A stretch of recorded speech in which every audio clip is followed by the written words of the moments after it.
Hey everyone. Welcome to another round of Canje Paints, and I have Brian here with me. So, hello, Brian. So, Brian is going to try to teach me how to paint because I suck at it. What was interesting is I used to paint a bunch with Brian, and then I took a hiatus. I had a wet palette that I used, that I was using for my paints to just keep the paints kind of moist so they don't dry out too much. Since I stopped painting for a while, I was like, oh, cool, that's not a big deal. I could just, use the wet palette again. So I took the wet palette out today and opened it up, and I got a nice little surprise here, right here for me. So it's completely ruined and peeled, and it's like cardboard at this point. And I cannot find. I have replacements, but I don't know where I put them when I switch the space from where I stream. So I was like, I'm running out of time. I can't deal with it right now. I'm not gonna stress about it. So I will be. I'll be using Janet's lovely pop paint thingies that she got me, which is from a Johann and John type of thing where you put the paints in and then when they dry you pop them out. So I'll be using that where I can, and seeing how that lines up for what I want to do for today. Um, so yeah, Something with something like that, where it's gonna work. Let's go ahead and get down to the table. We'll talk about what we're painting today. Brian will show what he's painting, and please forgive me. One of them is going to be really weird when I zoom into Brian's table, only because Discord is acting dumb, and I had to get at least where you can see his work. You might get a double picture of him, but Brian in stereo is never a bad thing, right? Right? Brian singular is never a good thing, so Brian in stereo is probably terrifying. I So also don't have a camera in Discord, so anything I respond to what you're doing is probably going to be about 10 seconds late because I see you on YouTube. oh, because you can't see. Oh, because I didn't do a studio mode so you can see it, or the virtual camera. Sorry. Once again, running through, but let's go ahead, get down to the table, and let's do some painting, shall we? So let's pop down there, and there we are. So for me, I'll slide over and show you. See this lovely beetle here. I will be painting it. This is the picture of what it looks like, and Brian, I sent you that earlier, so kind of know what that looks like. So it's a very darker creature, lightning beetle. I think my plan for this is just going to be a full dry brush. Like, this will just be dry brush central on this creature, is what my plan is for it. So I've already prepped it. I've done the slop chop method. I did that only because I was going to look at doing some speed painting to getting some of the greens that I want. The more I sat with it, look at it, which I think that's supposed to be what 70% of mini painting is just sitting there and looking at it, thinking. That I was like, I don't need to do any of that. I could just dry brush the heck out of this thing with various colors and see what shakes up. So that's going to be the plan for this. I'm also, if that goes by quickly, I also plan to paint this creature, which is named Felixir. Felixir? I don't freaking know. Whatever it's called. I will be painting this one, and this one's going to be even interesting. Now, the body itself is just kind of one furry brown color, which isn't too bad. But the crystals are gonna be fun, and I think I have a plan for it. But I'm going to rely heavily on Brian teaching me a little bit about how to get that crystalline look on things. So I've I've also slop chopped this one because the body will be very simple, but the crystals are where it's really gonna. That's where a lot of the details gonna come in. So I may paint the body, and then while that body is drying, continue the dry brush. So I'll be switching between these two today to paint them up to see what we're going to do. I know in my Primal stream, I said that we were going to go up against, I think it was this one, but we called an audible for this because there is a weapon that this thing makes that I need for my character. So I talked with Pac-Man about it, and that's what we're going to do. That's what I'm painting. Hey, Greg, what's going on? Let me go over to Brian. There you go. Nope. That's this. There we go. So what are you painting? I'm finishing off this. Oh, you're doing, yeah. So is this where you're going to be doing OSL, object source lighting? There's a bit of OSL if you look at him already. Um, Oh yeah, like on the legs. Yeah. um, but he just needs a touch of finishing, and then I'm starting his rider. Ooh. That looks really good. All right. It's going to be amazing. Okay.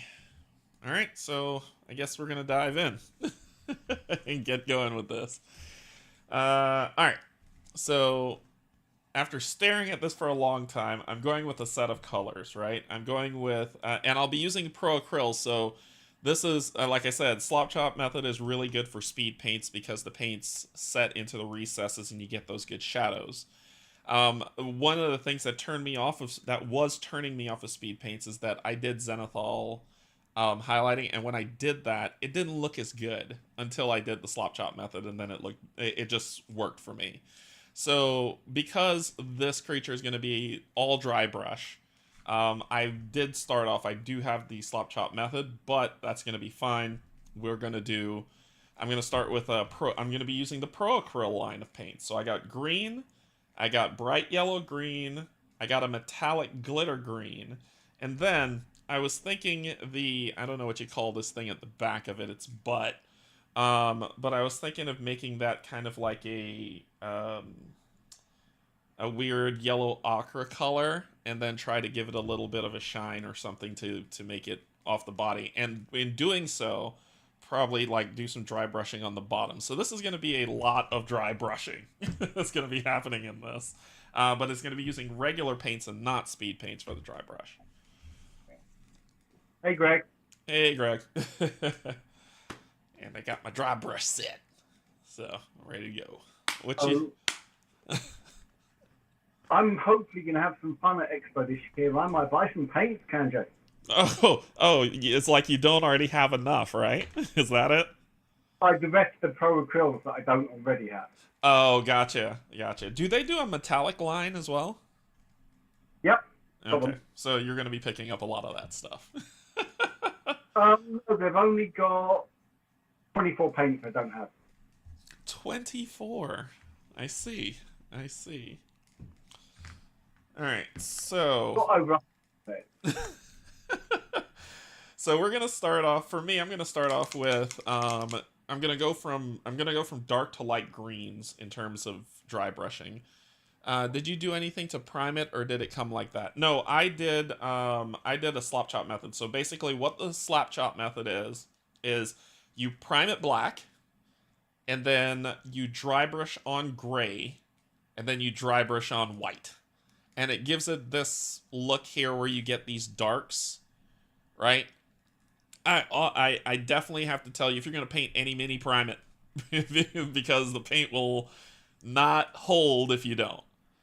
But go further than that, if you're using a lot of the minis and board games I've done in resin molds, I would wash them, then prime them, because they still have residue from the release agents in the mold, which will make the paint even harder to stick on, and you may struggle to keep the primer on. Yeah. So always prime, but this method is just kind of prime black, dry brush gray, dry brush white, and this is what you're gonna get, right? That's the kind of look you'll get. And then when you paint on these with speed paints, the speed paints will seep in and you'll get those shadows. But since we're dry brushing, it's fine. I think this will work out just great. Cool. And if people are wondering what my dry brush sets are, they're Nick Pros. I got like a whole, as you can see, I went and bought some more Nick Pro stuff. I actually like their line of brushes. But this one has an interesting detail brush that I think Bryan has, but I've never had before, which is the bent one. I don't know if you've ever seen those ones before. I don't have one. You do not have one? Oh, okay. Oh, and it's got some more. But where's the bent one? Yeah, so it's got a whole slew of them that you can have. But there is one that is kind of a bent. I can't even find it, but it's good for detailing. You'll see me. I'll find it when I need to detail. So you'll see that on there. All right, let's get to. Y'all are here to see me paint stuff, right? So let me paint some I'm stuff. talk to you. You what? I'm here to talk to you. Oh, everyone else is here to see me paint stuff. You are here to torture me. So when it comes to dry brushing, honestly, you wet the thingamadoohickey, right? That's the brush. Then you dip it in the paint, just kind of dip it in. Who cares? So it looks like this.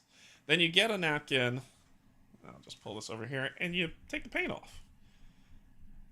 So you just dab it on the napkin, getting the paint off. Basically, you're getting the mass off, so you're just left with a nice little set that you have.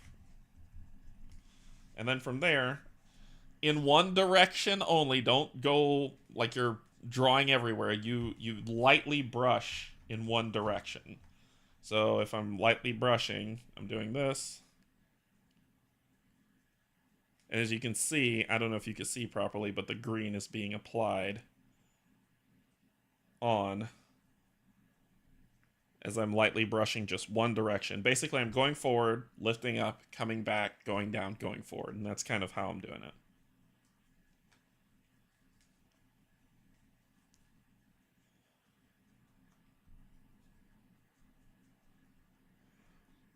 And you just, because this is kind of the first that's going on here, if it's seeping on some stuff, I don't care, because I can cover that up later with some more dry brushing or just painting over if I need to.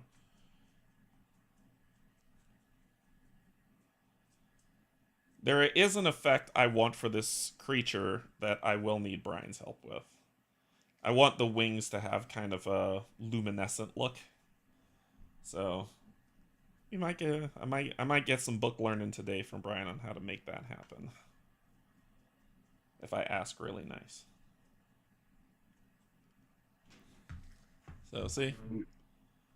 Boom. Green. Done. I think he better get creative. Ah. Knock it off. Right. And he's very good at writing checks, but not so much cash. And then I'll lightly touch on the wings, because I got a plan for the wings. Just lightly get some green on there.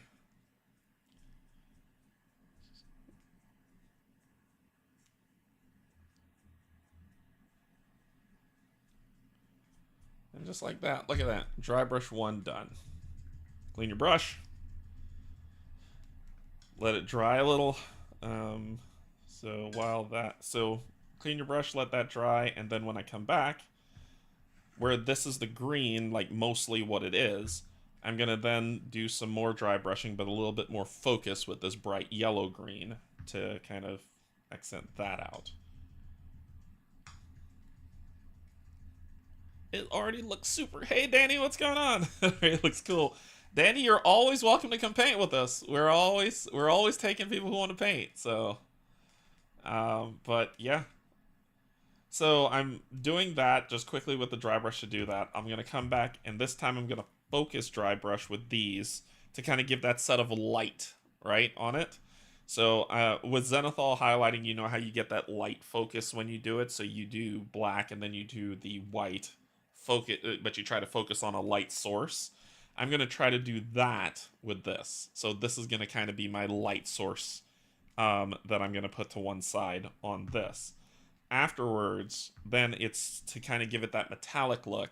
I'm going to dry brush on this metallic green to give the shell, these shell areas a little bit more of a metallic look. What I want to do is that I want to get these wings that are under here to have kind of this Crusader skin dry brush, so it's eerily, you know, but I need it. I want the wings to look kind of yellowish, right? And what it is, so the dry brushed green, the yellow will lay over that green, and then you'll get kind of that feeling. And then I will detail with probably black to touch the membranes on the wings, or a orangish yellow, maybe a toned down style to touch the wings to make them look truly gross. And then I'll just do the entire butt like a yellow ochre. Probably dim it a little, and then just put that on there. So that's what it's gonna look like. Yeah, I got good plans for this. Janet, Canje, you need some Turbo Dork paints for the wings. I have. Oh, okay, so funny story. I have Turbo Dork paints. Barrett got me to get some when he was messing with them, and I did. I haven't. Once again, I haven't painted in a while, so I went and grabbed Turbo Dork, shook them up for a minute, and when I poured them out, it was like just water. So I don't know if the paint hardened at the bottom. I'm not sure what happened there. Well, I know what happened, but I'm not sure if there is any recovery from the Turbo Dork paints under that methodology. Lots and lots and lots and lots of shaking. Oh, so you just got to break it all up? Yeah. I need to get one of those agitators like what you have, and maybe that might help. I was looking into picking one up, but I didn't grab it when I was supposed to. The other thing you can get are these are the ones from AK Interactive, and they're just stainless steel balls that you put in with your paint to make them shake better. They're in with each paint. Well, that's what's in these ones, right? In the Pro Acryls by default? Not sure. I tend to put them in most of my paints anyway. Yeah. It just helps break them up. I think that's what comes with them. I did not add them in those ones when I should have. I think I learned about them after the fact when it was too late. So you see here this brush after I did the green paint, it's like green. As long as when you put it on the towel and you're dabbing off the water or you rub it on your hand, there's no green coming off, it's fine. You just keep on trucking. A lot of your dry brushes are going to change color. It's okay. As long as when you need the specific paint you want, that's the one that you're getting, it's okay. So now we're going for that other green. And I need to get those off as much as possible.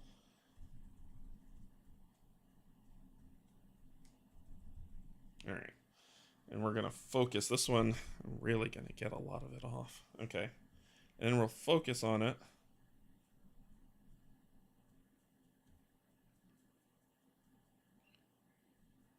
And treat it like it's lighting. I don't have enough. I need to put more. Yes, the Pro Acryls have mixing balls by default. Yeah, Janet said so, yeah. I can't remember mine, which ones I've put balls into and which ones I haven't. So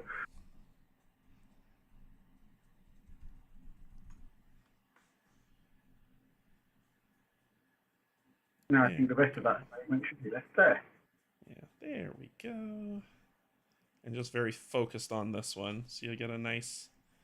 I'm doing kind of like that lighting effect with this dry brush, so part of it will get on there. As you can see, the wings get a little bit of it, and that's okay. That's not too bad, because I want that fluid.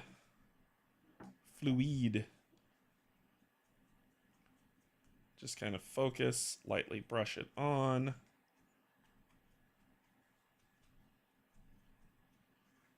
And then you also don't need a brush to dry brush with.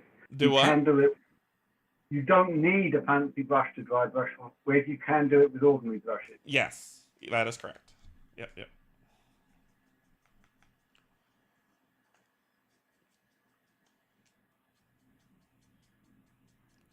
So the areas that I want to get the more light effect on, I kind of go a little bit harder on it, but as you can see, the green that I initially put on, now this lighter green's on there, so it's getting that color. That And then we'll touch up the wings lightly with this as well.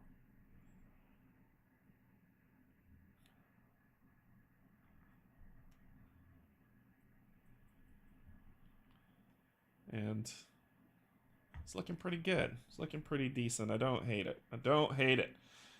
Immediately take this in, start cleaning that up. Okay. So we did those two. Next up, is going to be this. But while this is drying, I'm going to paint the mud thingy.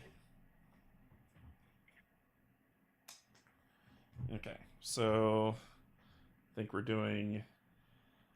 I'm trapped between. I mean, I could do both, but I think I'm gonna do a mixture of. And Janet, I do have the pop thingy out for today, which is what I'm gonna use for this. But I'm actually gonna mix these two together, a speed paint and a regular paint, to see what we get. This is me being experimenty, and this could end poorly. This could end so poorly. Let me grab my brush. It's not a shader. Where's my other brush? Maybe this guy. See, I do the Nick Pro ones, my round 3.0. So what I'm going to use. There we go. This is where Bryan puts the brush in his mouth to straighten it out. I do not like the taste of paints, so I don't do that. You don't have a favourite paint to eat yet? Nope. Hey Kate, what's going on? Hello, hello. Alright, so let's give this a whirl. Drop that in there. And we'll use the Crusader Skin speed paint on it. Just give it about 2 drops. And then we're just gonna trust and believe that this is gonna look good. Oh, this could be awful. It's gonna be a bad idea. Alright, so do that. I'm gonna lift you up and start painting in here. Oh, it looks actually pretty good. It looks gross, but it looks good. You know, like when the bug hits your windshield, you know that color it makes? Yeah, that's what it looks like. So, I'm definitely going to have to null and oil it for sure.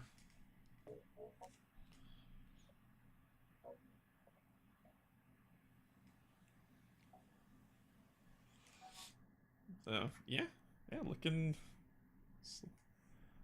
I don't feel like I want to fully vomit yet, so it looks good.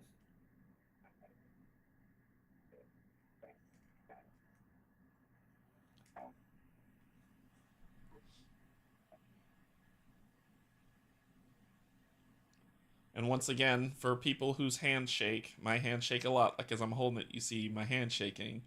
So I just put it down. I put it down, and then I brace my hand like I'm pushing here with this. And then I can actually reach in and paint without shaking.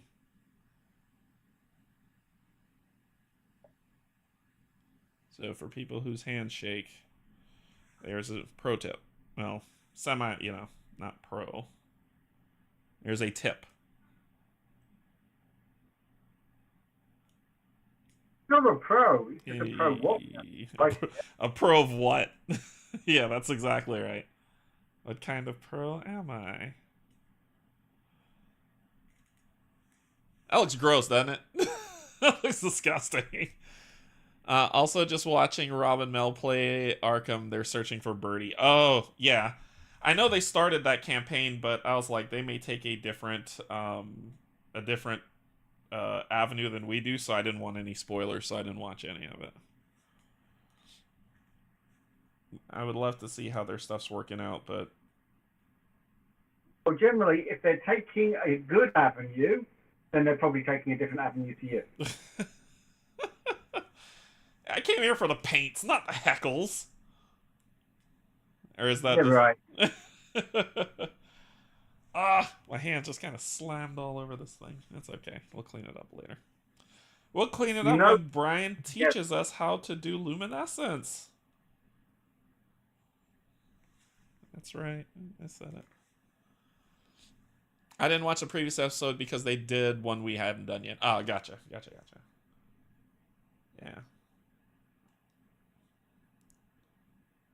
Yeah. Yeah, I know Rob's been he's been sold on Star Wars, the TCG, and so I'm a huge Star Wars fan, but not a TCG fan, so I haven't been keeping up with his stuff as of late. Okay, important question, Derek, and my entire opinion of you is reliant on it. Oh In your no, opinion, how many Star Wars movies are there? 3. Okay, which three? The original 3. The one, Okay, you start. the ones that came out in 1977 and so on. You passed. None of the other movies happened. I don't have any recollection of the other 6. No heckles. Am I in the right chat? No, you're in the right place. He's gonna heckle me. Oh my gosh, see my hand just shaking so bad just now. Derek gets worried if I don't heckle him. I do. If you get quiet, I'm gonna get nervous. When is Expo? Is that this weekend? No, it's 2 weeks. 2 weeks. Okay. You have to stop by and say hi to Mr. Grogan.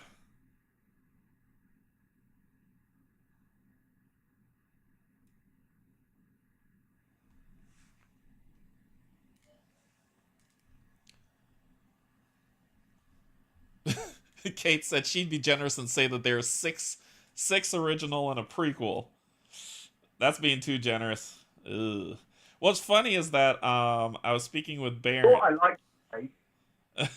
Well, what's funny is I was speaking with Barrett, and he said that after watching the stuff that follows after, um that his son he's like, the prequels weren't that bad. It's like in comparison to the stuff that followed after, the prequels weren't that bad. Yeah, you know you've got it wrong when you've made movies that make the prequels look good. It makes Jar Jar Binks look good.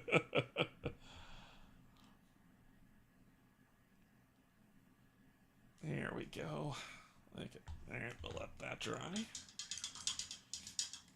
That looks disgusting, doesn't it? Yeah. I Kind of give mud brown ink, and that'd make it look even worse. do what? Give it kind of a mud brown inking, and that'd make it look even worse. Ooh, like along the little folds at the oh, perfect. Yeah. Yeah, that's gonna be lovely.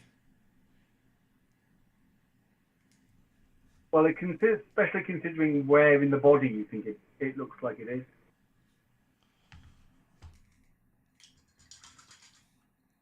I have still failed you, so sorry, Derek. Please forget. Hey, Baron, that's right. So I asked Baron. He and Colin had theirs professionally painted, and so I say, hey, can you send me an image of what you have so I can just kind of gain some ideas?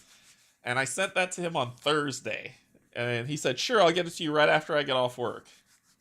It's Saturday, and whole lot of nothing. So that's the thank your father, kids. Thanks, Dad. So now we're going to go to Army Painter. This is a war paint.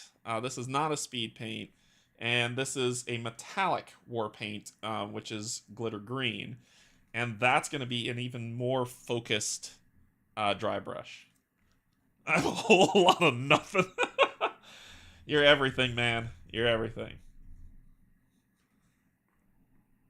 You're a big deal. You're BD. Big deal. That's what it stands for.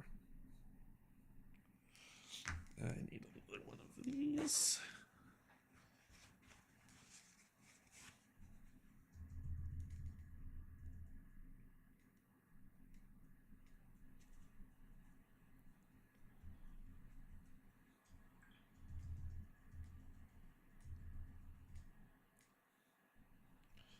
Baron, are you painting anything, or are you just hanging out? Like, what do you got painting? You could have done your what's the Dawn of Madness painting. You're always welcome to join us. It keeps being supposed to join us and never does. I know. We're just not cool enough. We're not cool enough to hang with Baron.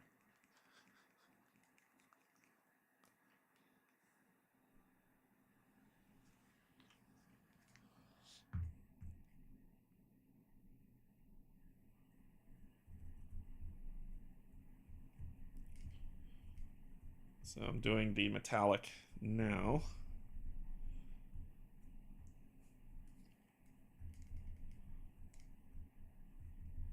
All right, let's get some metal on this bad boy. Let's make him some metal.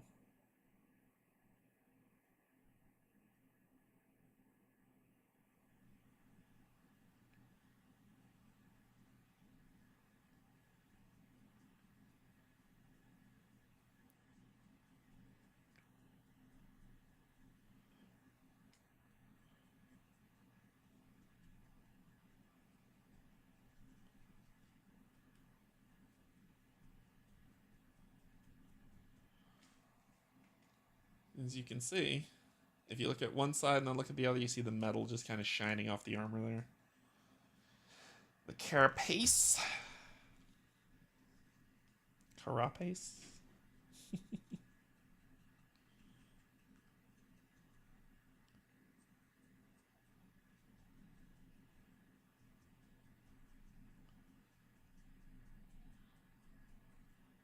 Definitely around the shell. I want to get that metal look. Of course, I need your picture, man. I want to know. I want to know how the people who are, you know, royalty do it. Ah, no, that happened. No, wipe it off. Wipe it off.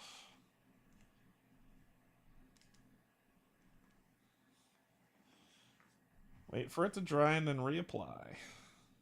All right. Let's let that back weird hump thing thingy dry. We'll come back and redo the metal once all that dries up so I don't smear it again. And we'll be back to that. And let's go to Eevee. And we're just going to paint this body. I'm going to do this body This one, I will speed paint the body. I'm going to be doing Ruddy Fur, but I'm also going to mix it with a Gravelord Gray. Because, if we look at this image... Roy Solo Gaming, hey, I'm organizing all my investigator cards from Arkham Horror, the card game. Alphabetically, does that count as hanging out? Of course it does. Welcome, welcome, Roy.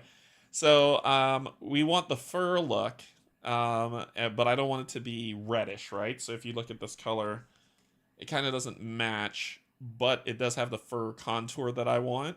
So I'm going to mix it with some Gravelord Gray, bring the color down a little. I don't want it to be black, but just kind of that mousy brown, I guess is the color I'm looking for. So I'm just going to cover the body in that while this other one dries. So, speed paint time. I think I'll do, for Ruddy Fur, I'm going to do a 5-to-2 ratio. Which is probably like a 2.5-to-1 or 3-to-1, whatever. However you want to break it down to its lowest common. So here we go. Oh, that was awesome. Next slot.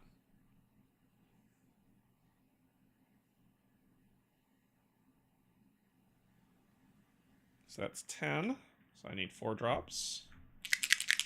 Great Lord Gray.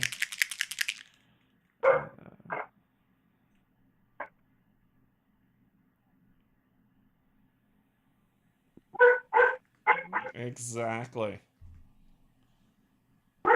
Sounds like he's not liking what's going on out there. Mix these around. And then let's see how it paints on.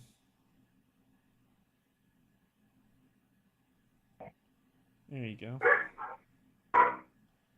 Is that Dodger? And Twitch. Amazon, I think.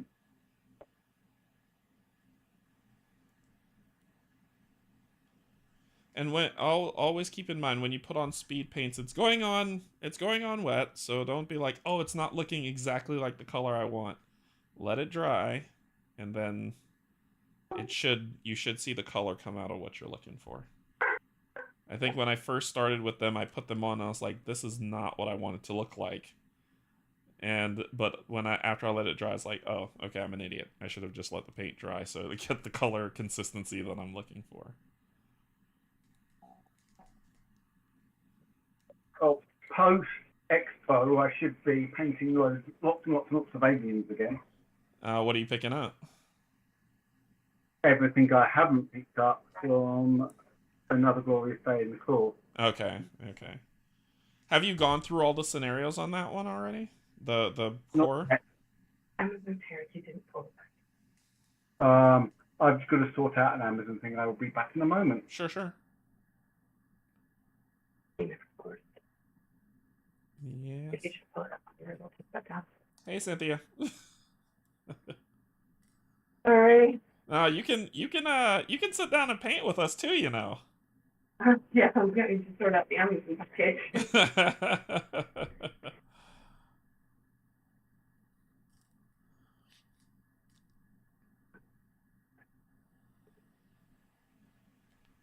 Yeah, so see it's going on.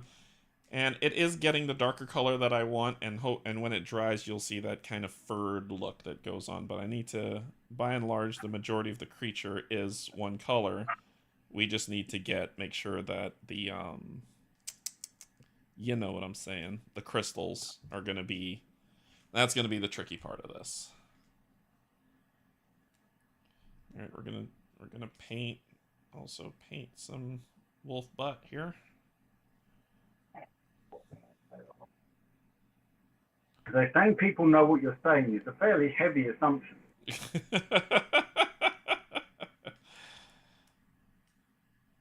9 times out of 10, I don't expect anybody to know what I'm saying.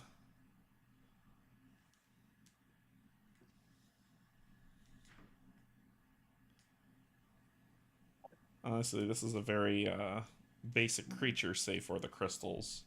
And I think they did that on purpose. Kate says hi. Hi. Cynthia says hi. Sometimes I just think I'm a message forwarding service. Can you tell Cynthia something for me? She's now stood beside me.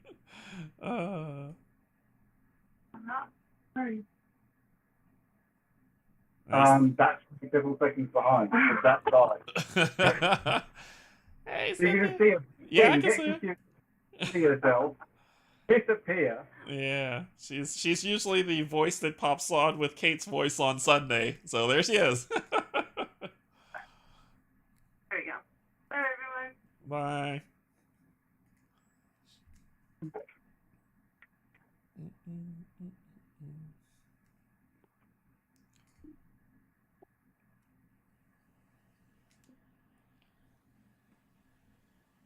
So hopefully little beetle guy will be done soon and I can get back to dry brushing. Assisting getting everyone killed tomorrow. Do what? You will be assisting getting everyone killed tomorrow. It's the only way to do it, right? If the party isn't dead, you're not doing it right. There is, though it's not Arkham. It's something for D&D about to go on Kickstarter, where their tagline is "The campaign starts after TPK." My kind of game. Have you all looked at Rove? Like, I don't know if y'all have researched it or looked at it at all. Looked at what? Rove. It's a campaign that's going on right now. I'm getting heavy Gloomhaven vibes from it. Every single time I say that, anyone who's played it's like, it's nothing like Gloomhaven, but at glance, if it walks like a duck and quacks like a duck. And it probably needs wrapping up in a pancake and serving with toast and sauce.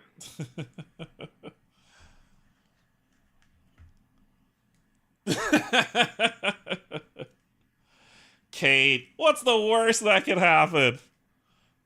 He said, don't jinx us before we play. Like, what's the worst that could happen? I'm gonna pay for that, I know it. Yeah, but you were going to pay for it even if you didn't say it. Yeah, so sometimes fair enough. I bother.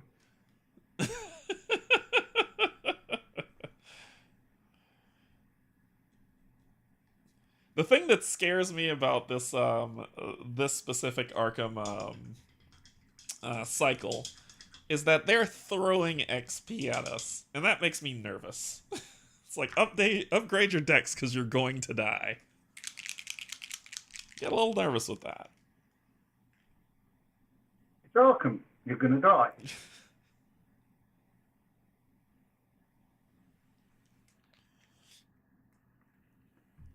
It doesn't matter which Arkham. You're going to die. Spirit Island, woohoo!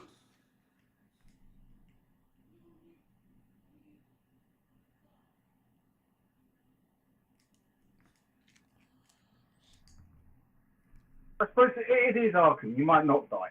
No, you might discover there's no might. Oh, you'll go insane. That's true. We did not die at the end of Edge of Earth. We did not die. We just went insane. So there you go. We didn't die.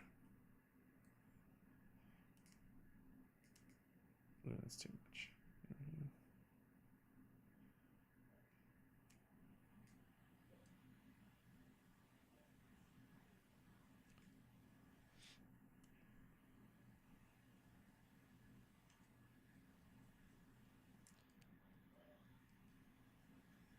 I don't know if y'all can hear my son in the background. He's playing Fortnite. That has been his passion for the past 2 years, and it is very audible.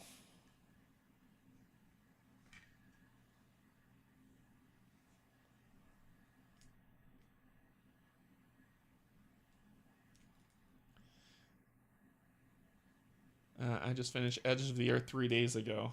Were you successful? Roy, were you successful in beating that? We were not. And honestly, I question the decisions of our investigators from a story standpoint. Because we let the evil thing out.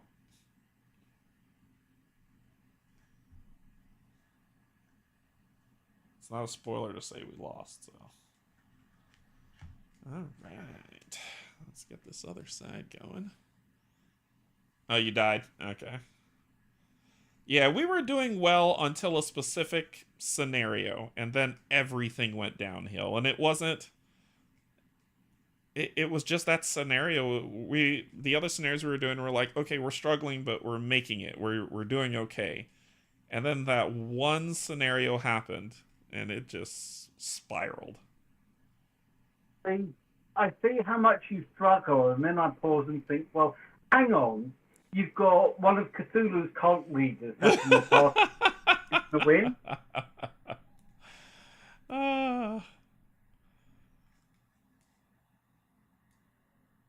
Arkham normally does not generally reward curiosity. That's true. That's true. There's a couple ones where, because Circle Undone, which I understand why a lot of people, from my standpoint, I understand why a lot of people didn't like it. But the decision spaces that the investigators themselves make as you progress through the story, I'm like, no wonder they died. They're idiots. Let's go in the woods at night and look for witches, or in the graveyard at night to dig up a body. Nothing could go bad there.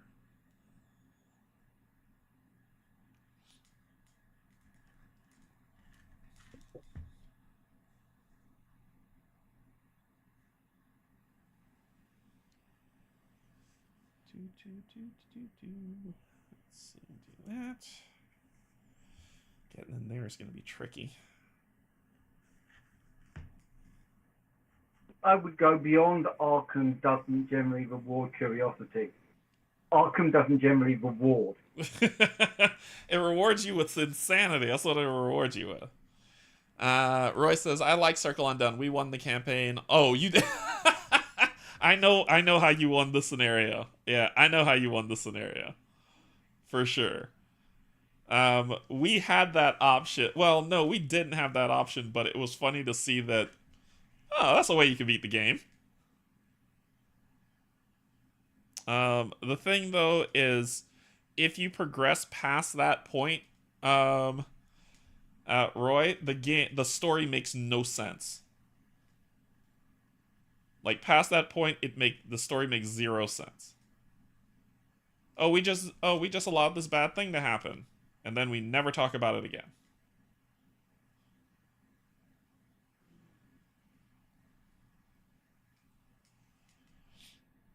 I have to say, if the Earth is ever at risk, I pray to God that it's not Derek, Kate, and Cynthia that we are reliant on. We are your only hope.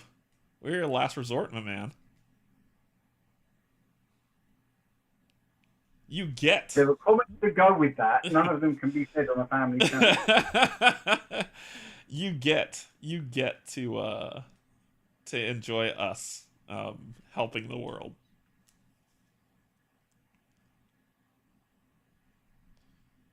Generally, I get to enjoy you dying horribly.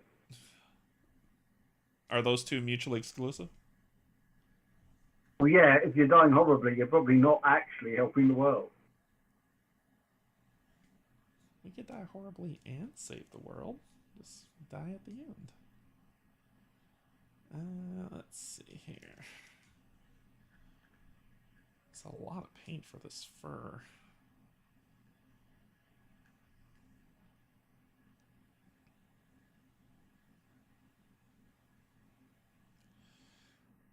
What's your snout look like, dude?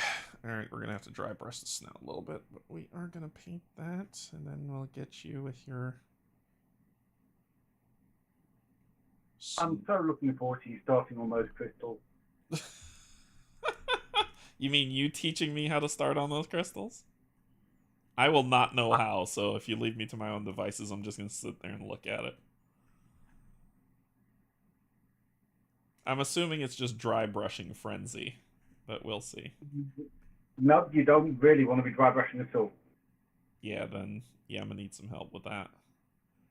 I'm gonna need some help with that. Then... You might end up having to wet blend them. You're using words I don't know. Let's see. In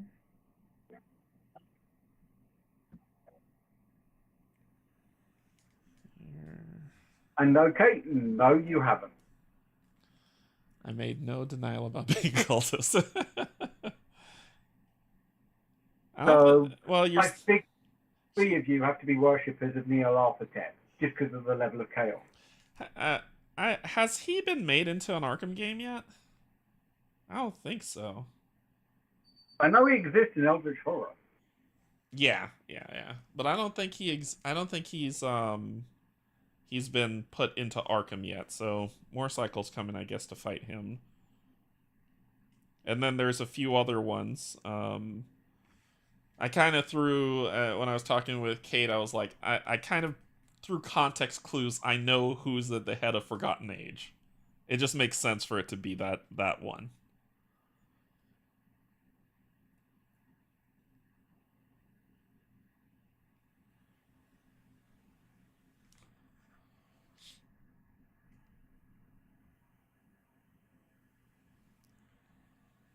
Turn it.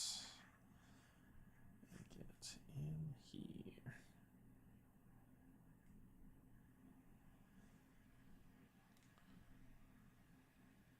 Who? Oh, Neolarphatep. The most dangerous of the great old ones to humanity. I don't think... Neolarphatep who's crawling chaos. Yeah, I don't think he is in Arkham LCG as yet.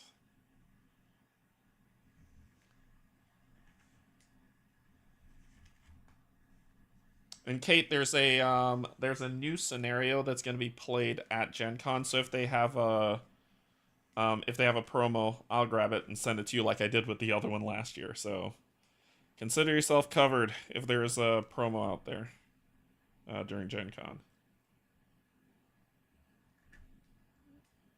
Because I'll be playing with Janet and Stacy on the new scenario.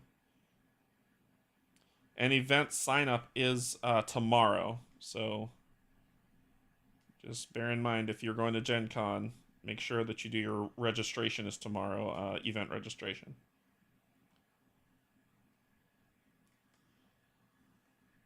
Yes. yes, I will need a deck for it. I need to talk with. I'll probably say sync up with Janet to see what she wants, and then because I don't have Arkham anymore, so I'll probably beg Janet to build and bring me a deck, or bring the deck from whatever's being built.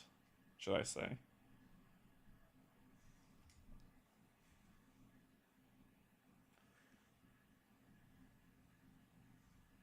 As Arkham joined your list of purely online games.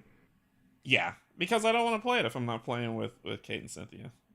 So we're you know we started with Gloomhaven and now we're just kind of Arkham.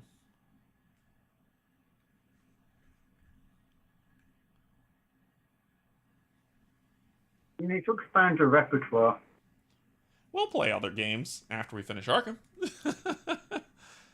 Yeah, that's what I was saying. Like if you can, I'm not sure Janet's plan. We don't know the scenario, of course, so we'll be going in blind. But you know my classes. I'm Survivor Guardian, so whoever works out. But if Janet or Stacy want to play one of those classes, I could try to find something else. Okay, look at that, covered. And I don't know if you can see, it probably might not come out that well, but it does have that furred look along the back hindquarters. So I got them covered. So we're gonna let this dry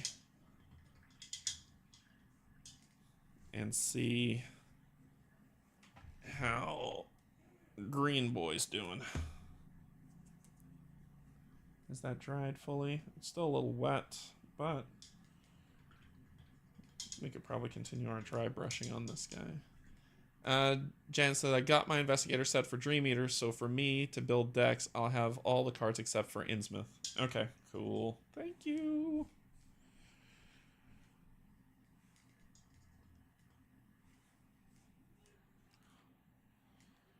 Okay. Let's try a tighter dry brush. This one on the metallic. Metallic green. Here.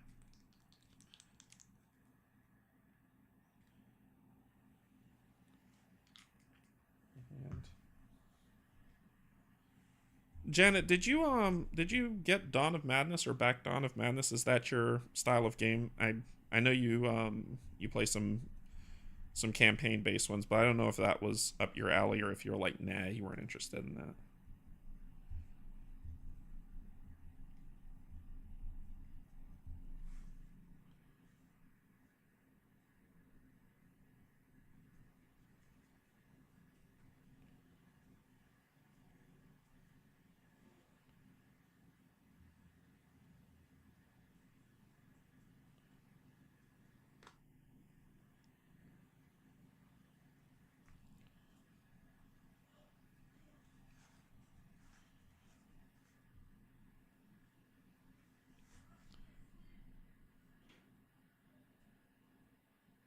Light run on these.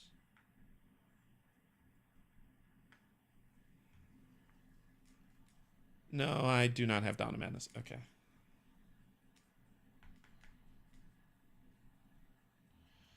Okay, so that's a lot of green on that bad boy. So remember, we're trying to do this. Of course, I'm doing a little bit something special, but you see how it has these. So to do this, I would love for it to be see-through, but paints haven't come that far yet. So I'm gonna have to do some yellow on these wings to make it kind of give off that effect. As you can see, it's green, but then there's that yellow that's up here. So my next thing is to dry brush some yellow on the wings. Well, this where is it? This guy, the yellow ochre. So I'm going to dry brush that on these wings. So that's the next feat I'm gonna try to accomplish. Arkham LCG is my only horror game. I generally stick to fantasy. Oh, okay.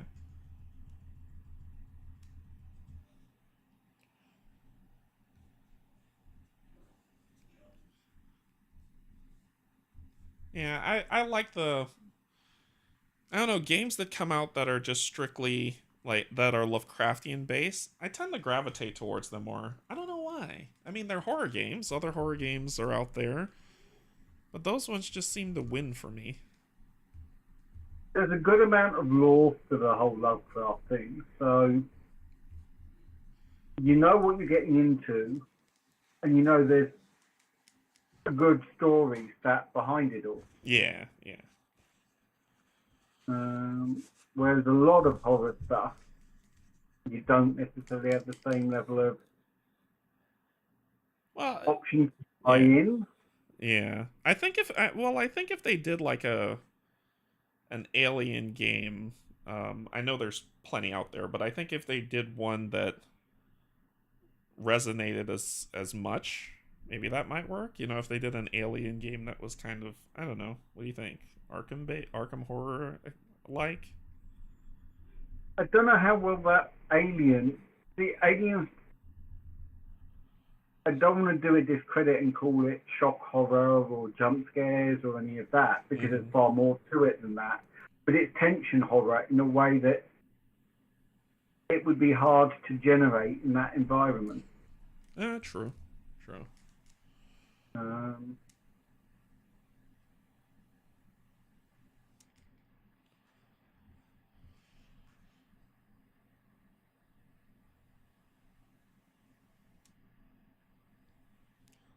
I gotta wipe off this other one. I don't like how that came. Wipe that off. Wait for that to dry. I actually like how this one came out better. It pulls the membrane out more. Ugh, it's gross.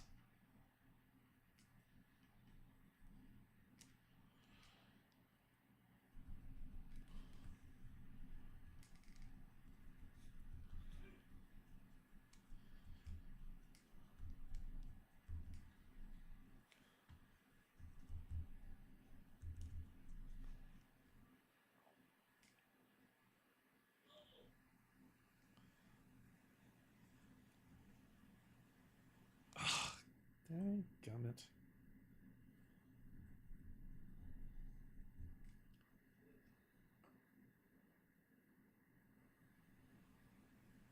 There we go. Thank you for listening to me finally.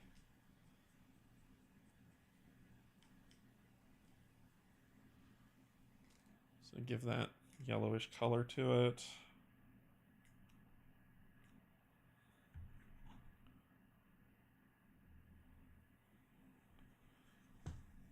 And then we'll just spot this a little with yellows also, slightly.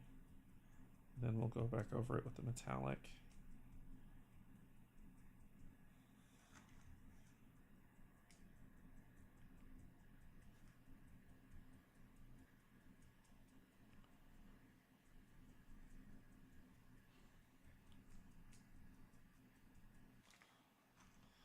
So how's that looking for y'all? Is that looking all right? Maybe just slightly yellow here. Here. Just a little of the arms, a little legs. Not too green. Just get it set. Look at that. Yeah? Yeah.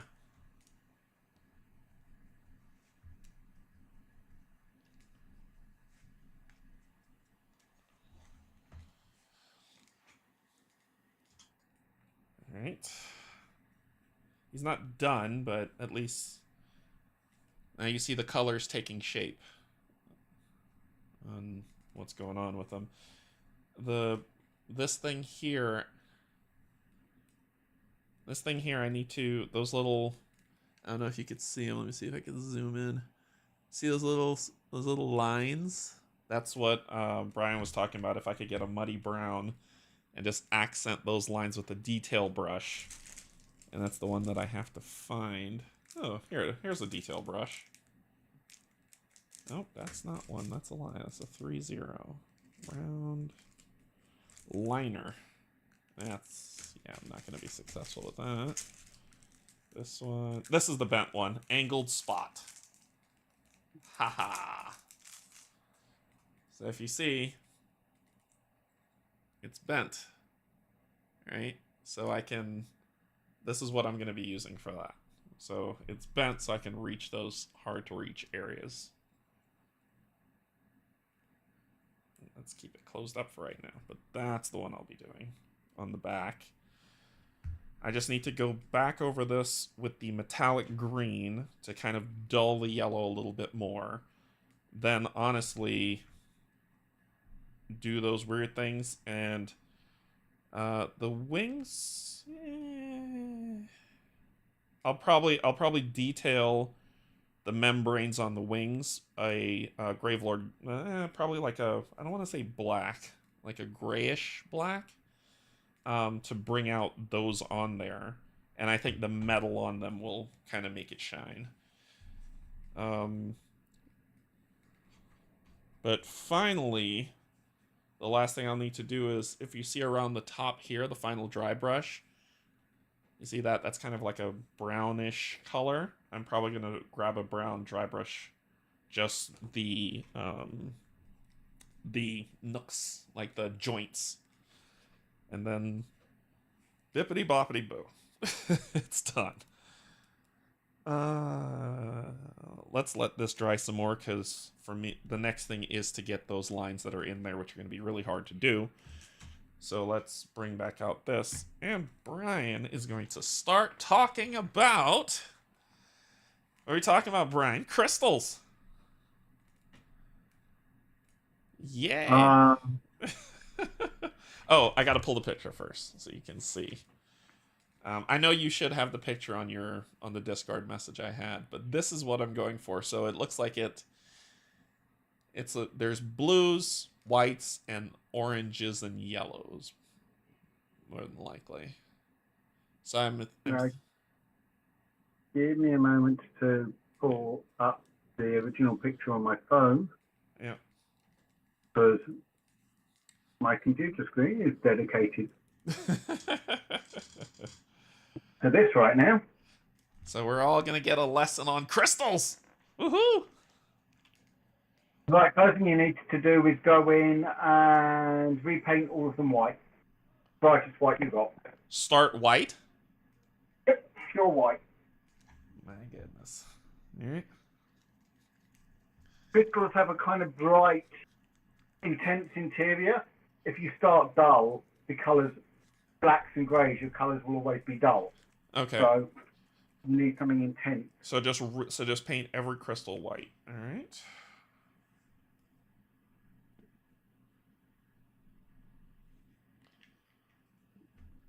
I also grabbed this speed paint of fairy dust to give it like a glitter, if that's something you want to add.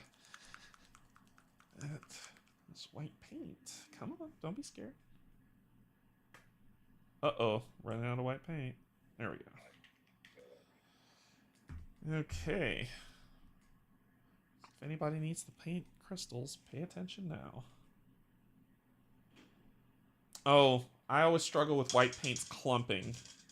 I'm supposed to add more water to it, I believe, if you want to stop that. Yeah.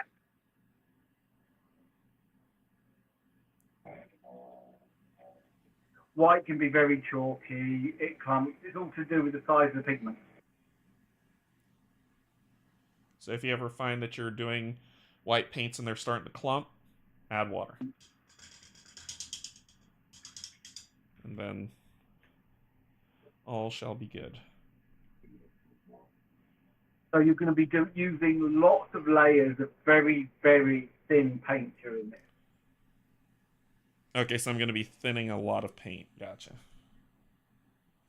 You may want to stick in a drop of silver, not in your white. Not a Oh, okay. Because I was like, I just started the white. Okay. So I'll grab some silver, but... Oh, I see, to give it kind of like that crystalline, that silvery hue. Is there a specific...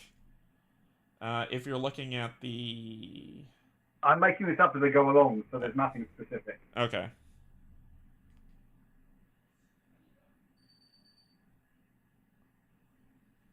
And the crystals you're looking at are multicolor hues, so Yeah. they're not going to do. But there's not what? They're not going to be easy. Okay. You need to blend different colors into each other. But you're gonna make it easy because you're Bryan.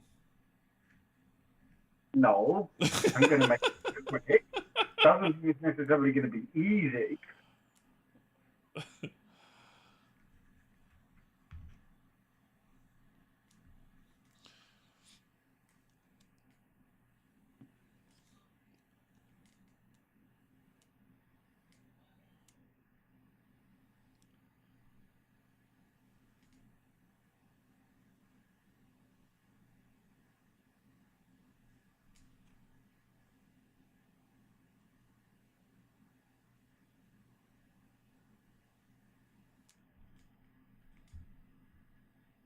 It's gonna be super easy, barely an inconvenience.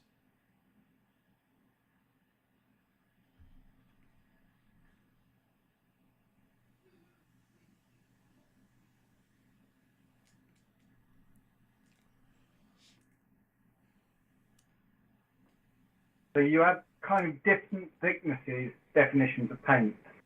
What you're working with there is known as a layer paint. You're putting it on full thickness, you want full coverage, you're seeing all the way through it.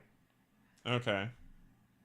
You then get a wash, which is slightly thinner, isn't going to fully cover it, it'll be slightly translucent, but it still puts a good general amount of colour on. Okay. You then move down to a glaze, which is thinner still. You can see the colour on a single coat, but it's faint, and you're not changing a colour with the glaze, you're adding to the colour beneath it. And then you get what's known as a filter. A filter, you need to put 2 or 3 layers on before you really see the effect. And you're going to be working with glazes and filters. Yay?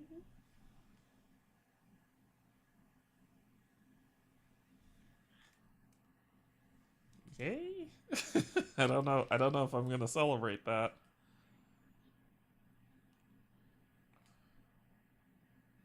What blending is, when you're doing really high level blending, it all tends to be lots of filters to tidy everything up.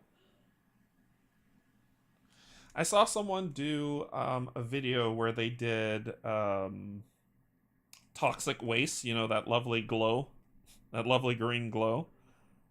Yeah. And while I was watching that video, they did like white, then they airbrushed white, then they did green, then they airbrushed white, then they did another color, then they airbrushed white, and they were just keeping like, but it was a lighter shade of white that they were putting on over each layer.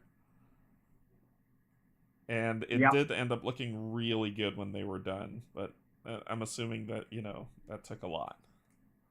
Same kind of concept.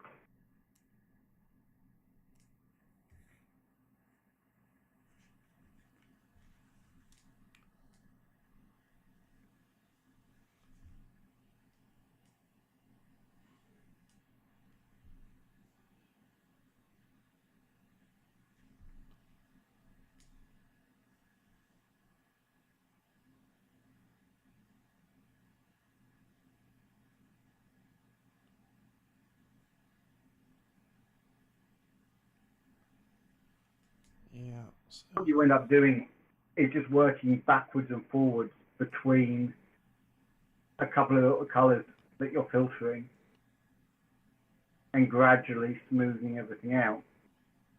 So glow effects or any type of crystalline effects always start with white?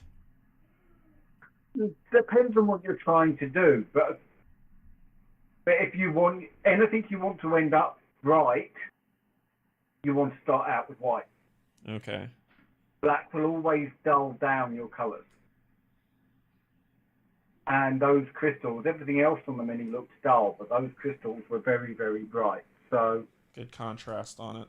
Yeah.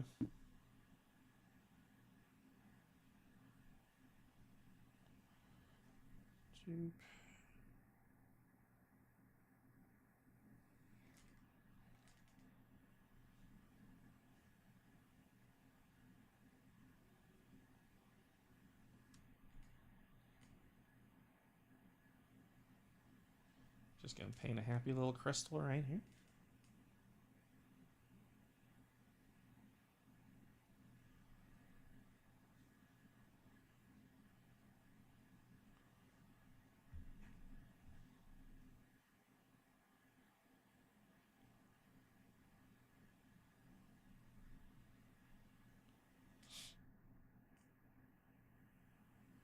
Woohoo!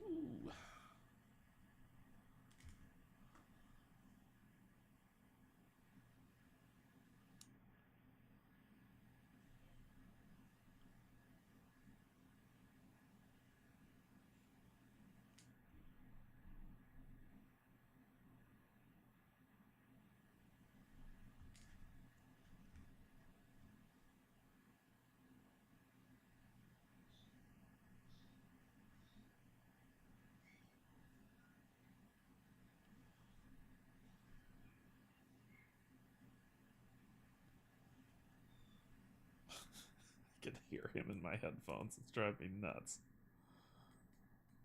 And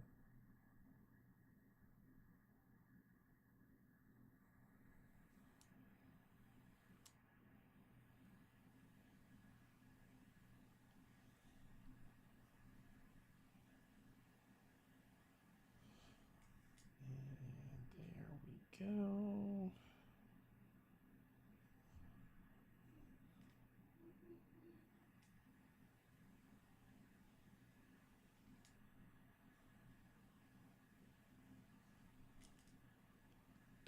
Frederick, evening everyone. Just a quick look and back to Ashes Reborn VOD by Derek. Picked it up dirt cheap at last week's con, still in wrap, and found the upgrade pack dusty and even cheaper at 5 flags. Awesome. Yeah, Frederick, enjoy. Ashes is amazing. Who all did you get? Did you get the Corpse of Viros? Because that's the one where it's PvE. Otherwise, it's a PvP game. And Ashes is a lot of fun. I love that game.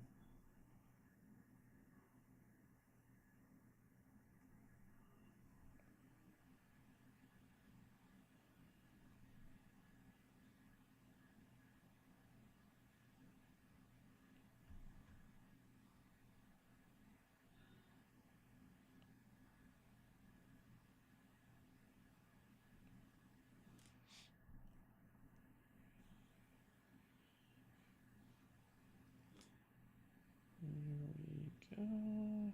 Boom. So we're getting those white crystals. This is the part where it just takes time. You just gotta lean into it.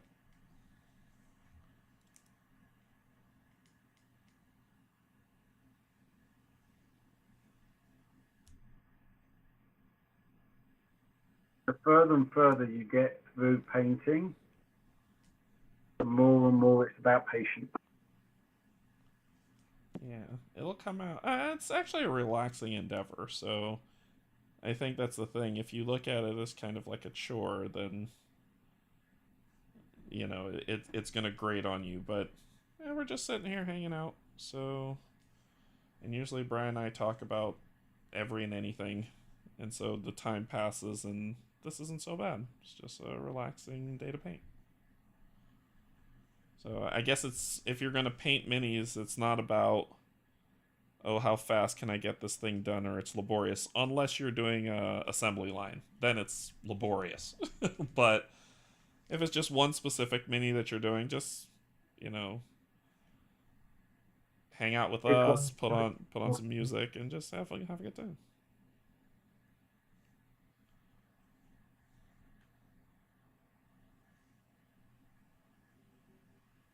It's not a sprint.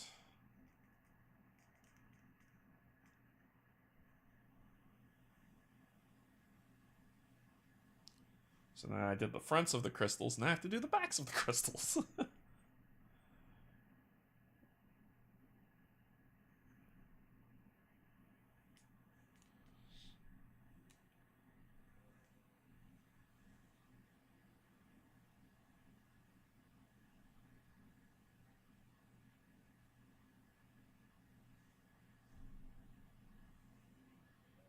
Here we go. Bought Veros at normal price and 2 Phoenixborn decks for $350 each for another store. They'll arrive during the week, so plan to try it. Nice. Very nice. Yeah. There are 3, just to let you know, there are 3 expansions. I don't want to call them expansions. There are 3 Phoenixborn that give you dice, more dice. One of them is one of my favorites, which is Nominee and her singing deck. She gives you the C dice, the blue ones. There is two others. There's my other favorite, which is the Odette. She gives you the noble dice, the white dice. And then there is, I forgot the girl's name, something Reborn, but she gives you the other dice. So there are some extras that you get. If you find yourself loving it, look into those next. Odette is amazing. She's one of my favorite as well, but Nominee tops the charts.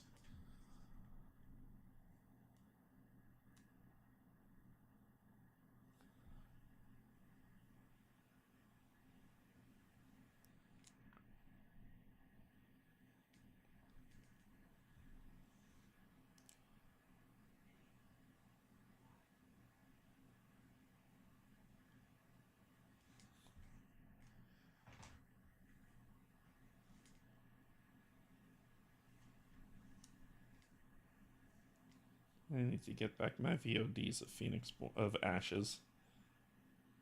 Because all the Phoenixborn are so... It's a very inclusive game, too. That's what I really like about it.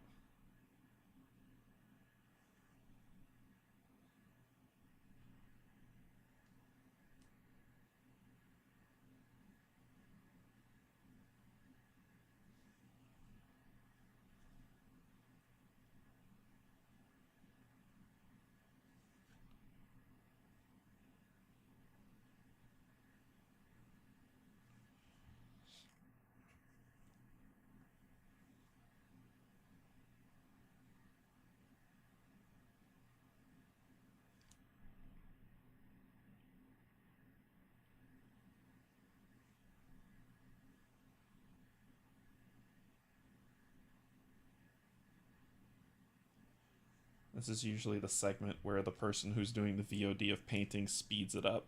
Because this is as long as it takes to get these things done.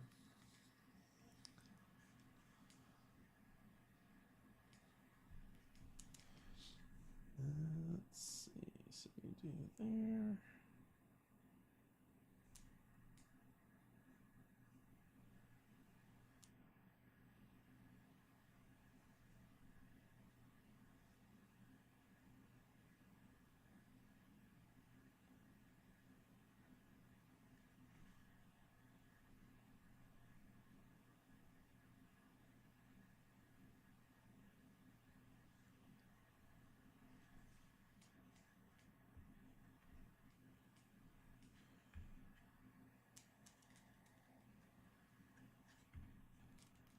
Keep those brushes working. See you later, Frederick. Have a good time. Enjoy.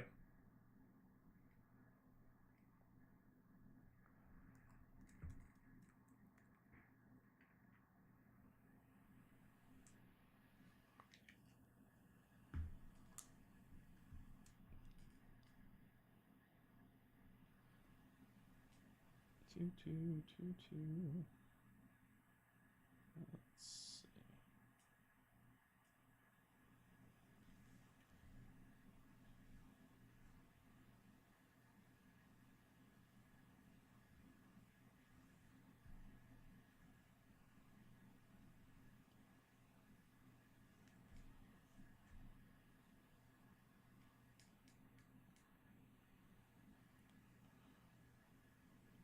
And, to reference the concept of the patience, you're partway through 2 minis.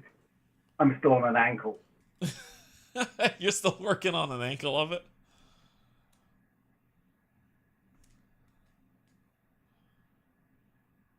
Yeah, but my 2 minis probably nowhere near as complex as what you're working on.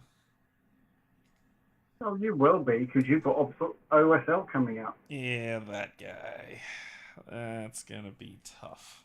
I'm gonna do it, but I'll probably be a day where I'm like, all right, you'll have to forgive my patience if it runs out on that thing.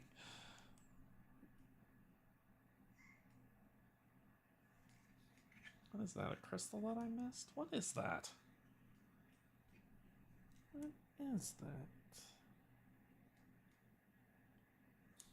Here we go. Okay, so I think I got... Nope, I didn't get all the crystal backs. There's still one missing right here.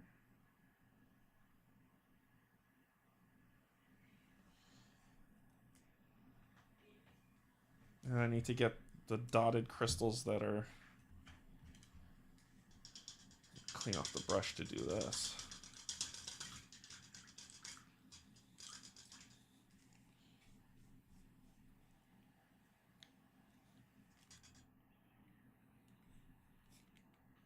Alright. Then... Let's see.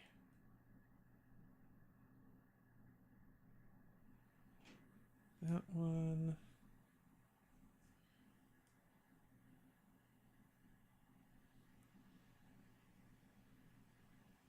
That one, and then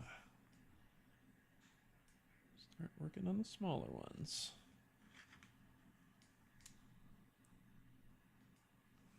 Or fixing the big ones that we missed. Grr.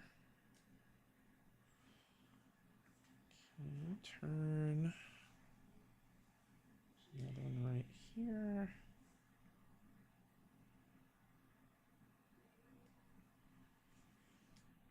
Any other ones I missed that you want to point out, Mr.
Okay, as I was saying, now I'm going to work on the bottom of these.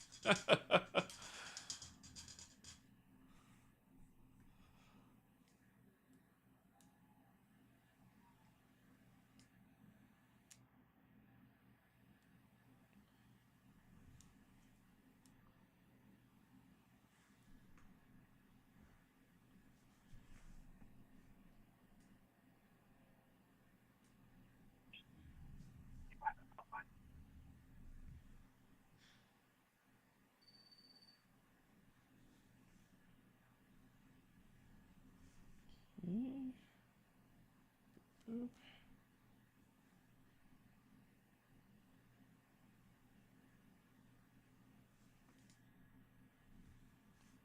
I just had a wonderful offer that I turned down because I'm doing this. Which is? From my wife, food. Her what? She just came up asking if I wanted some food. Oh.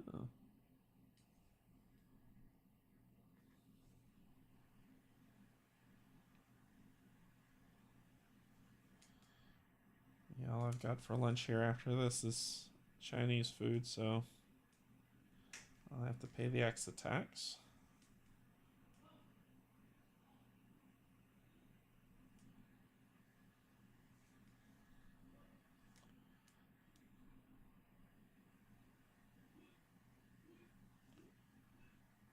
Can y'all hear that? Or no?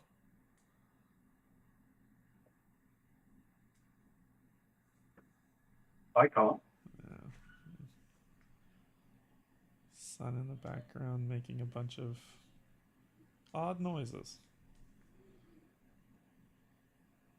rather than you in the foreground doing the same. It's called talking, okay? Oh, that's what talking is. Butthead. uh,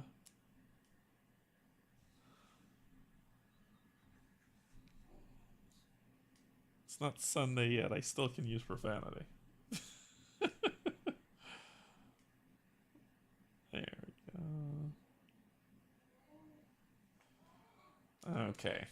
He's gonna have to calm that down.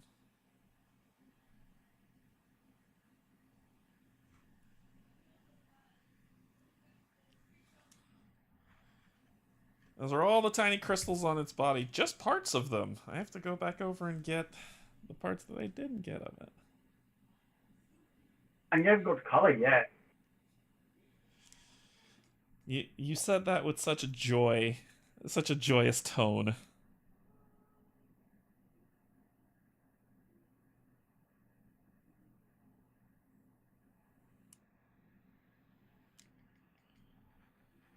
I enjoyed the learning process. Yeah, that's what you enjoy. The learning process.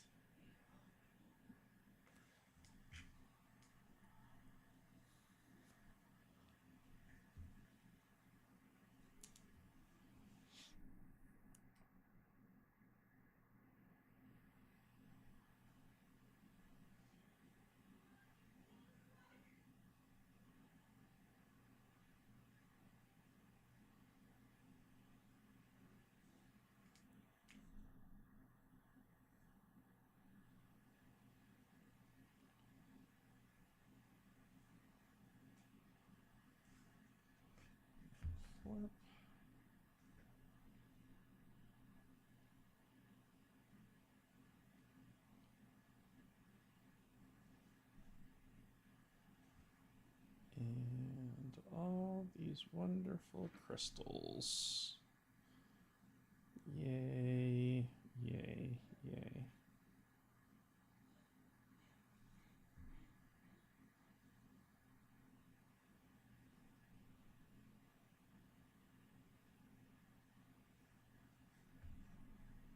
So close.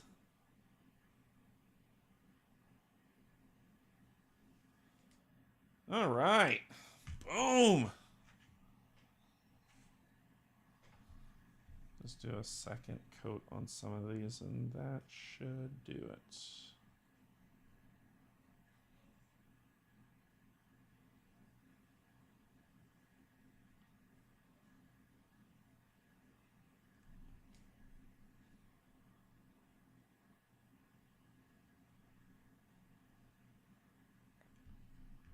All right, cool.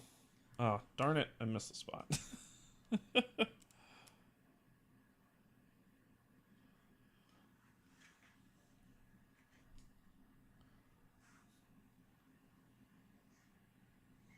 Now we're done. So we're gonna let that dry and go back to our beetle.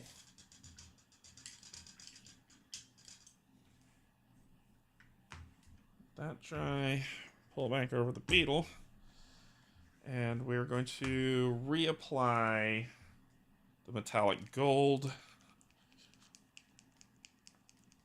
on here. But I need it focused. Applying metallic to make it very, very, very thin. Make it thin? Okay. You're not trying to cover it in the metallic. What you're trying to do is just add a light sheen. Mm-hmm.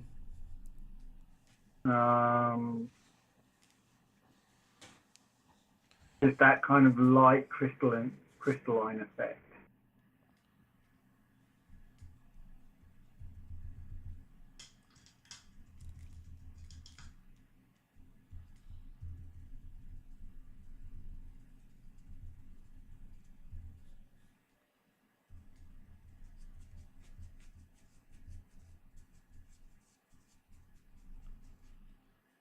Goodness, this yellow ochre's stuck on this brush. Here we go. There we go. Boom. Off. Now you test, open your hand. do this really hard, and if nothing comes off on your hand, you're good. Okay, very. So use this and lighten the heck up out of it. Gotcha. I'll do that.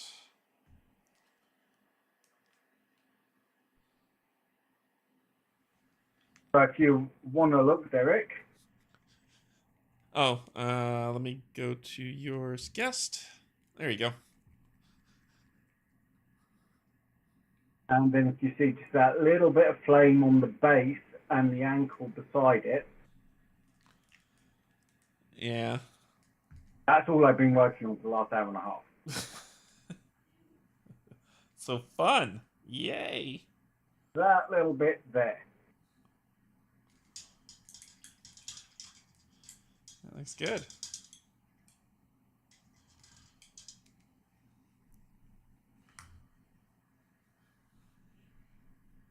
I just want to touch up the eyes a bit, then the horse is done and I can start on the rider.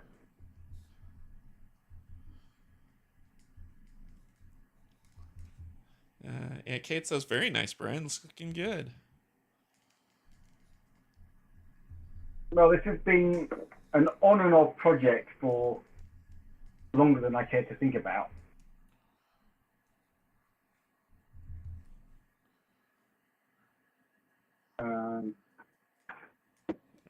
But I'm trying to get all of the bits that have been sat waiting to be finished being painted for ridiculous amounts of time, just done and gone, basically.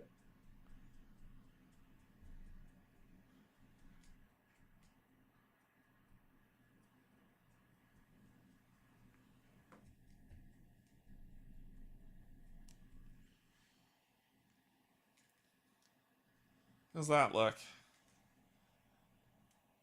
See if I can get it to focus. There we go. Give me a minute and I'll tell you.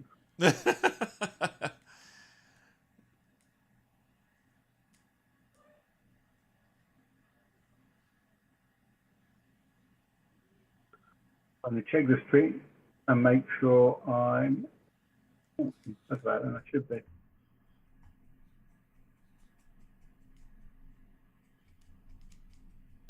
Come back, click, do as you're told.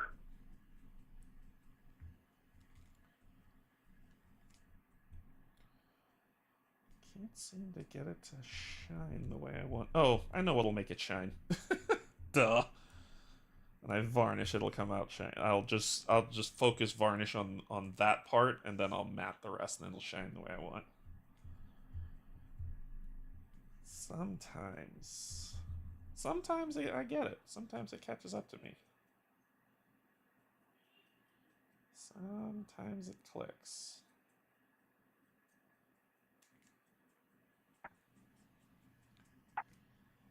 There we go. Get that on there. That looks good. And while that white's still drying, I need to do, now that this is dried, I need to find that color, that gross, muddy, brown color. I'm gonna zoom into you, if you've got stuff to show, so I can go get some paint. Boinka? I'm mixing paint, so I can start hurrying up. No, I need to get the muddy brown. I did not bring it over. I thought I did. So I'm gonna go get that, and I'm gonna be right back. So Bryan's running the show. He's got keys to liquor cabinet until I get back. That's not necessarily a good thing.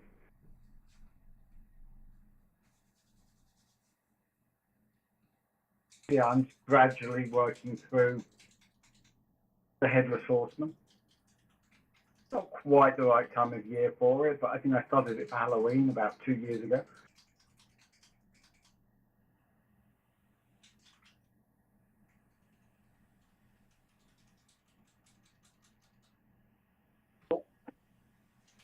And because I changed my screen size, YouTube has lost me chat. So if anyone's typing anything, I apologise, can't see it.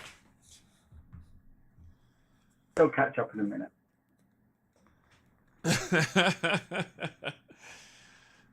Did you blow up everything yet? No. Alright, so I'm breaking out this, which is... Come on, show it. More Pro Acryl. So I'm going to use Shadow Flesh as the color that I'm going to trace on those little membrane thingies. And then I'm going to null and oil back there when I'm done. So, it's going to look pretty. So let's get a little bit of Shadow Flesh. We're not going to need too much.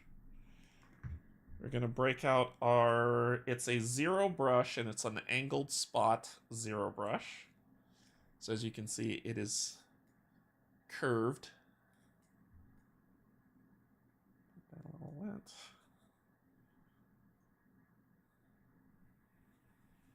The only headache with the angled brushes is getting the brain to work in the right direction to deal with something that isn't where you expect it to be. Why are you telling me that now? Hey, I could have told you it in a couple of minutes after you've been going, my brain hurts. I say that all the time. I say it very rarely because I solved that problem by just not having one.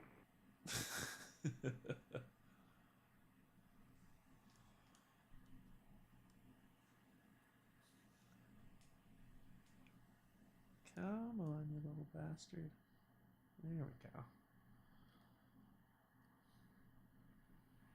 Yeah, nice null and oil on these will make those look even more disgusting.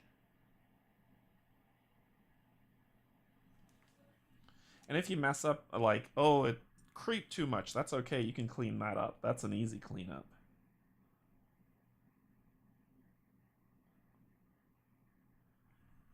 You just want to make sure you get it as good as you can. This is the tough part.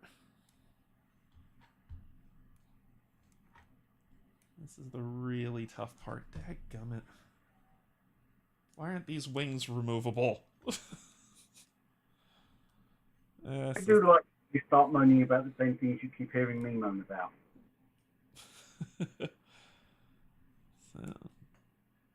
So the ones I moan about that for most are on the Sword and Sorcery minis.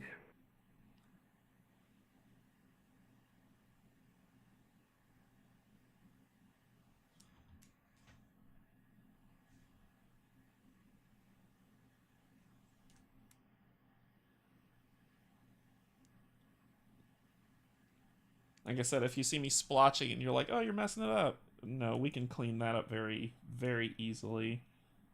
I just want to make sure I cover the area that I want to before I go on. I think from one thing in the fact that I've updated my magnifying glass, and now I can see all the bits of cleanup that I missed when I did the first of the mini. So kind of looking. Oh. That's not a good thing. No.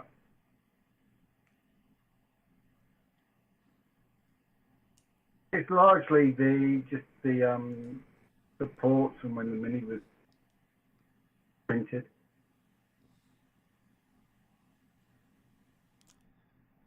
Yeah, see me doing a lot of mess up here, and that's okay. We can clean it up later. I just want to get, by and large, get the little gross little membrane thingies.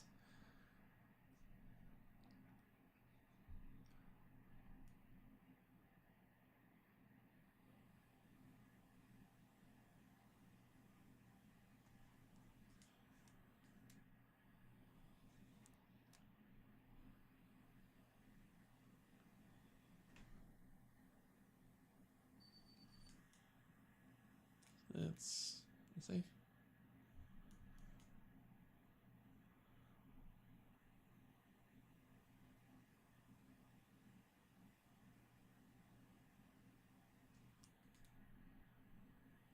And the null and oil seep into the back, but I still need to do this for these portions.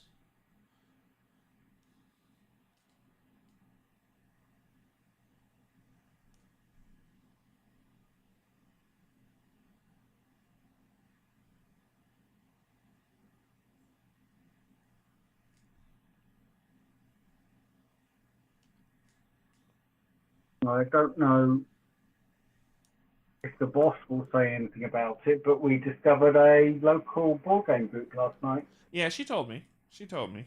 She said it was a really good time. It's always good when you can find those things in your area.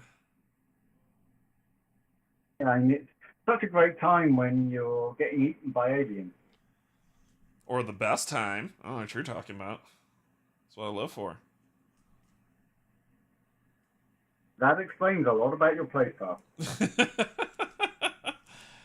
I'm gonna roll dice and get killed. That's what I'm here for.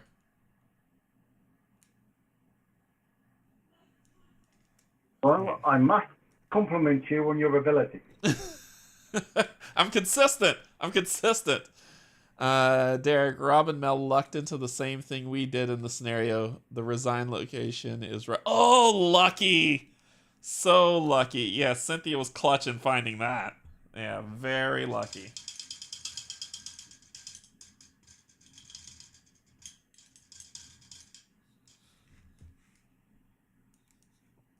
Very, very lucky.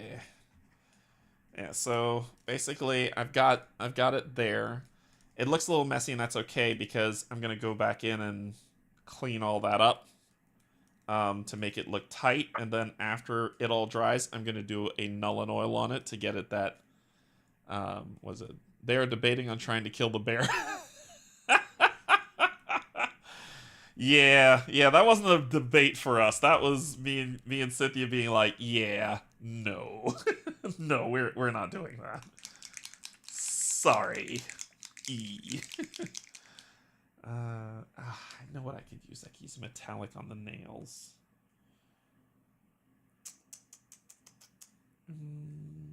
Nah. I'll just do this on the nails.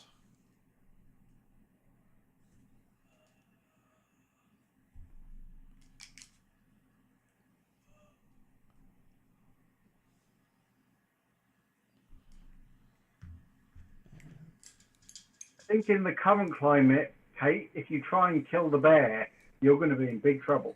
I think we're going to have to fight it at some point, but it wasn't that point. That wasn't the point where we were going to fight it. Everyone seems to love the bear. Let's stay there and fight it. Yeah, no.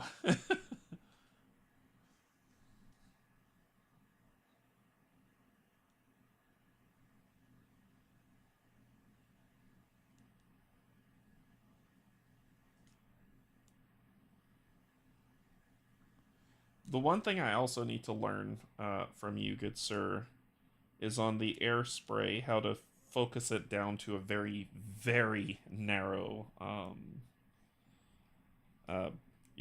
blast. Because if I want to, like, as I'm painting these nails here, if I want to just focus the nails for gloss varnish and not hit anything else, of course I can. The other option is I can cover stuff up and do it that way, but I didn't know if there's a way to focus it, focus the spray tighter down. Well, there are two ways, and you tend to end up doing both. So one is you need a new needle and a new nozzle to go for a tighter spray. So you've probably got a 0.4 nozzle, I'm guessing. Sure. I've got one that's 0.4, one that's 0.15. Mm-hmm. So if I'm doing detail, I'm using the 0.15. The other thing is go closer. But if you're going closer, you need it to drop the pressure because you've got less distance. And if you're dropping the pressure, you might want to make it a little more watery. Gotcha. Oh, so it doesn't clog the nozzle. Gotcha.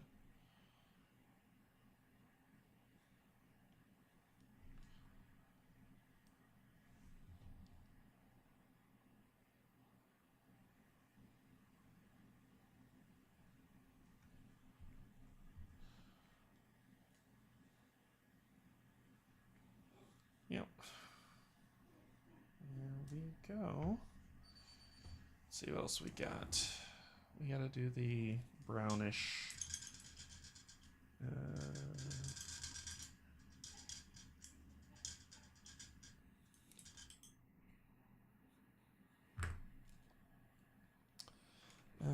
Truly the weird little things here aren't green, so we can cover that. Let's get a little Crusader skin in there.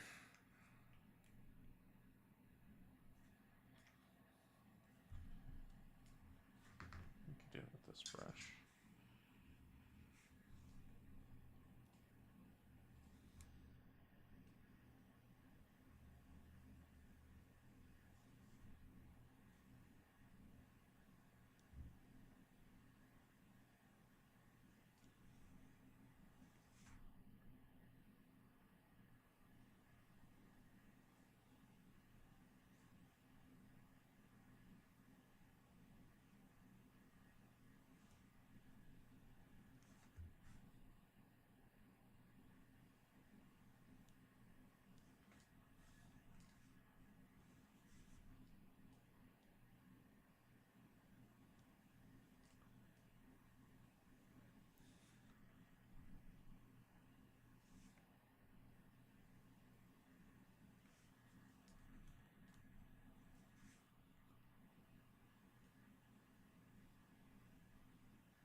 Cool.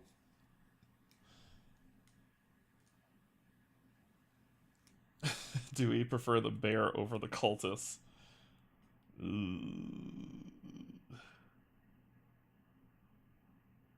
Neither? Can we say neither? Can we choose option C? And just say the festival goes off without a hitch? Nobody dies and everyone's happy. It must be nice living in Derrickland. There's a lot of delusions going on over there. A lot of delusions. Okay. Alright, good sir. While those... I could probably do some cleanup before we start, so let's do the yellow ochre. Actually, are you still enough? Ooh, you might still be enough. Yeah. And Kate, I would say it depends on the cultist.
Alright, for a sign. Smart move. You never know. As the old saying goes, some people just like ice skating uphill. So, smart move. Well, that's not in our Arkham Horror then. I said some people, I didn't say everyone.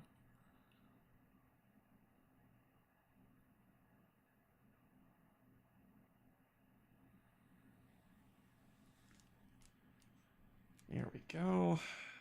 Get some good Nuln Oil on that. That thing's gonna be pretty gross. Alright. I'm about ready to get back to our crystal painting.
these nooks and crannies that I missed.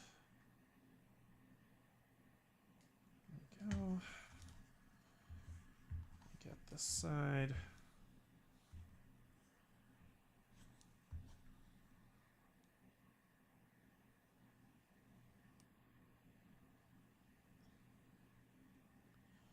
There we go. Boom, boom, gross. Okay. Let's talk about crystals. Looking good, keep it up. I'm going to take Shannon. See ya. All right, Roy, thanks for joining. All right, Bryan. We've got what white. color? We got white crystals. What are we doing? Well, first thing you need to do is work out what different colors you need across those crystals. I already got them. We'll be doing faded ultramarine. There will be.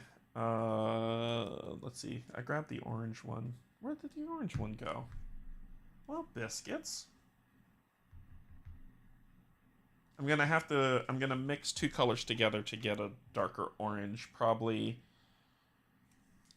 It's a good mix to get orange. You don't want dark colors. Well, to get this orange, should I say? To get the orange on the crystal. I thought I had an orange in Pro Acryls, but I don't. Nope. All my oranges are in speed paints, which are darker. So I could do a golden yellow. What's the basis of orange? Yellow and red? Yeah. Alright, so I'll do a red and yellow to mix it together for those.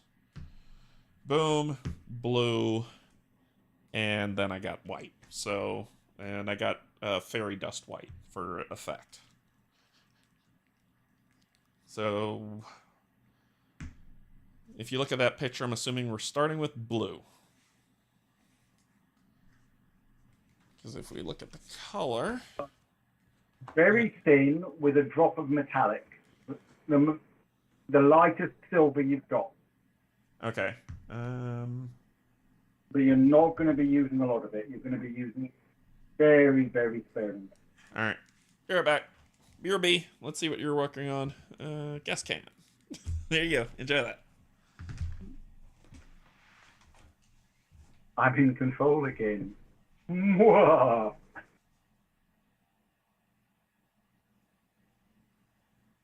See, what I'm trying to do is lull him into a full sense of security so he feels completely comfortable leaving me in control.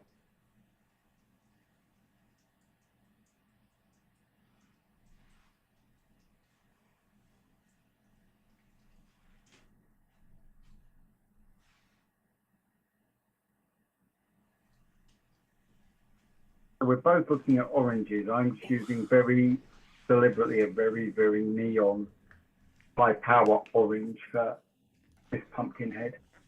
But that's because it's going to get toned down. So if I make it nice and strong to start off with, as it tones down, it's still going to be vibrant.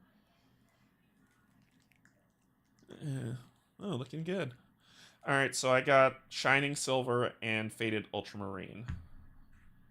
So lots of faded ultramarine and a drop of shining silver, I assume. So what's the plan in terms of application? And you want to make it very watery. Okay. Okay. I don't know if I could do that with this. I need... And to get it, you're talking you want 3 or 4 layers to get it to a full thickness. Yeah, but I need to get a tray. These pop-up things are too small for what we're talking about. Okay. Be right back. What I'm really doing is just making sure he gets his daily steps.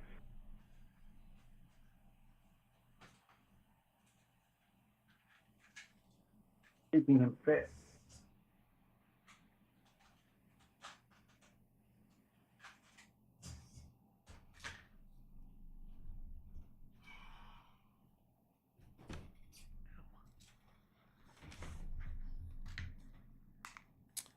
Okay.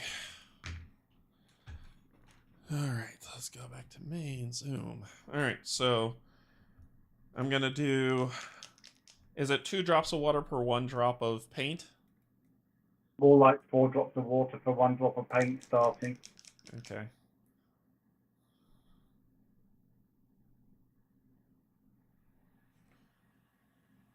And it depends how thick your paint is to start off with. As the pro acryls.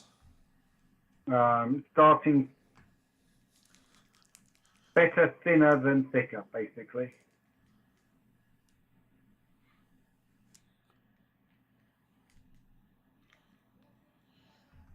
All right.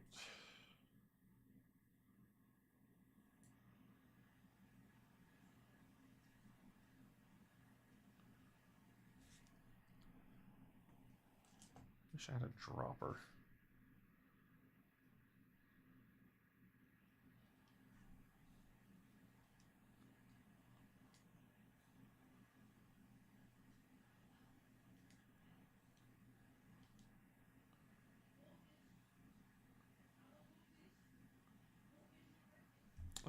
Oh wait, I brought medium, didn't I? I did. I have speed paint medium. Might be good, might not, maybe.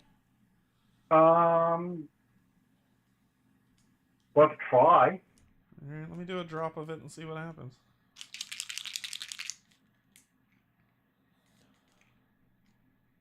Two drops. Let's see what 2 drops do. That still looks way too thick to me. Well, I just mixed in the speed paint medium. It's still looking too thick? Yeah. Alright. Let me add some more. Yeah, when you think you want to have to put 3 or 4 coats, maybe even more on, before you hit full colour.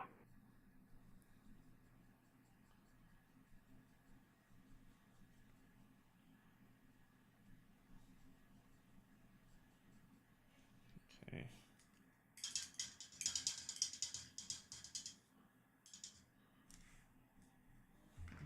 Of course, the headache is equally. I'm judging it on what you did 10 seconds ago. Well, you should be catching up on it. I gotta actually have a water dropper. Right here.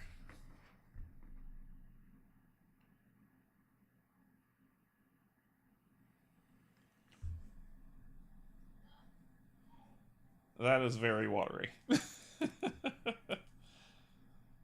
So paint some on the back of your hand. Hold on. Let me do this. Yeah, that I can almost see. I can probably see the brush. This might be too watery, maybe. Look. I'll hold my hand out there.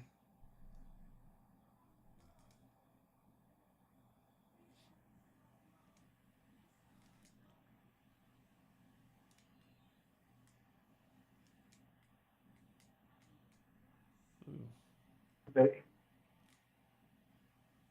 Yeah, no, maybe. Too thick. Do what? Too thick.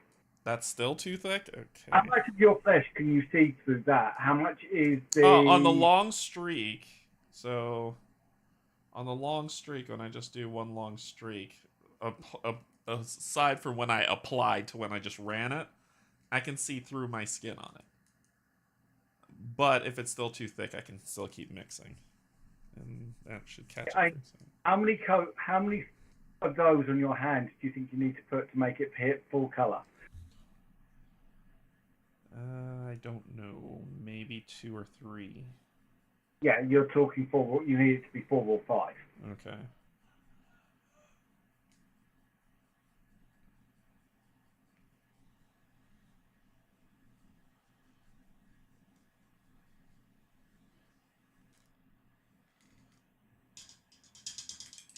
All right.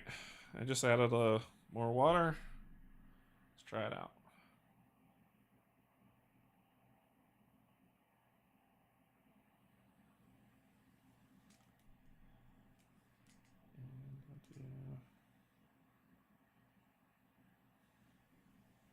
That's better when you start doing those latter ones. So this is good, or keep going? Keep diluting? Just remember you're applying it thinly. So when you apply it, you don't want to be... Yeah, you want it to be doing more of what you are than when you're doing those thicker applications on your hand. And then let's just look at... Right, bring up the picture.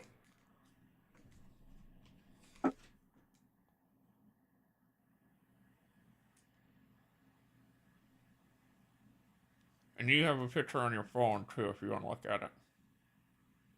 And don't want to wait for the stream to catch up.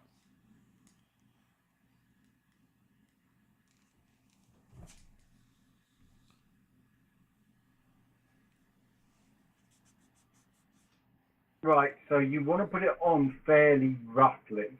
And by that, I mean, you don't want it to be clean. You want bits that are more visible, bits that are less visible. And you're just really doing the base area. So I'd start off just doing one crystal.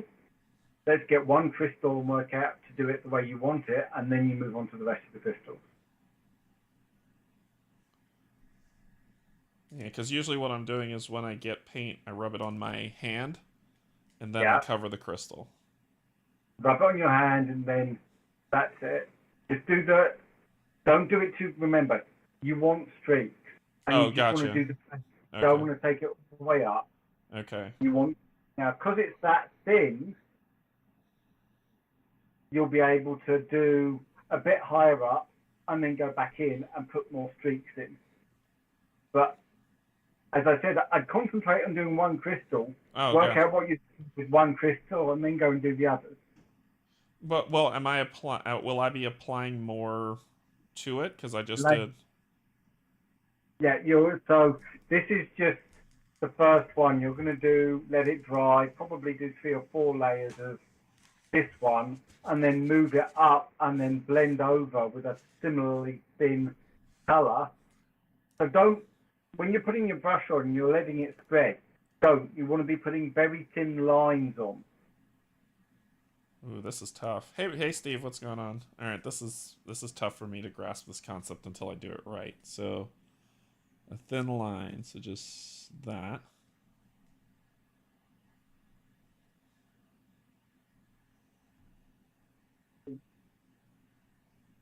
What have I got lying around? But I can chuck some paint on for you. Yeah, I'm going to do thin lines on the back of my hand. Hold on, let me get to you. All right, there you go. And you got a smaller brush than me anyway. Move your hand up. There you go. So you're just going to be doing that kind of thing along the crystal. Okay. Short strokes. You're not after making it clean. You're after making it fairly rough. Okay. So. Now let's go back to you.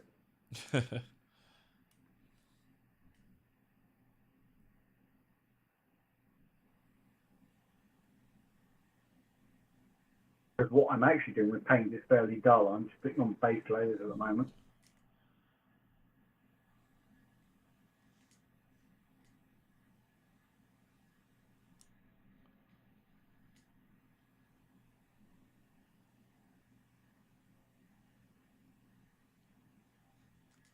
I think I'm having a rough time following, but hopefully that might be what you're talking about. Hopefully. If worst case scenario, I can just...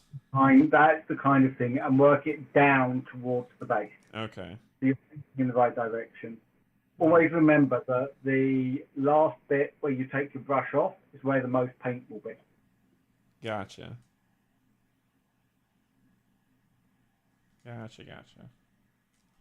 Brush physics are the thing. Like everything, physics rules everything.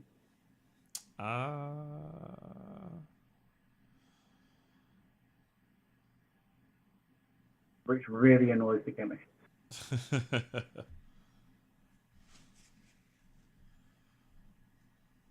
One of the things I was told years ago when I was studying chemistry is the chemist has never forgiven the physicists for making a bigger bang than they did.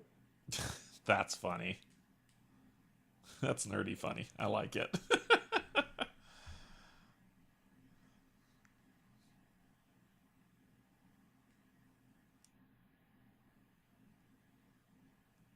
And you don't want me to touch the crystals at the top, right? Just keep it mid to bottom? Mid to bottom with more strength at the bottom. Yeah. So it's fading up to the mid. Okay. And what's enabling you to do that is the fact it's so thin.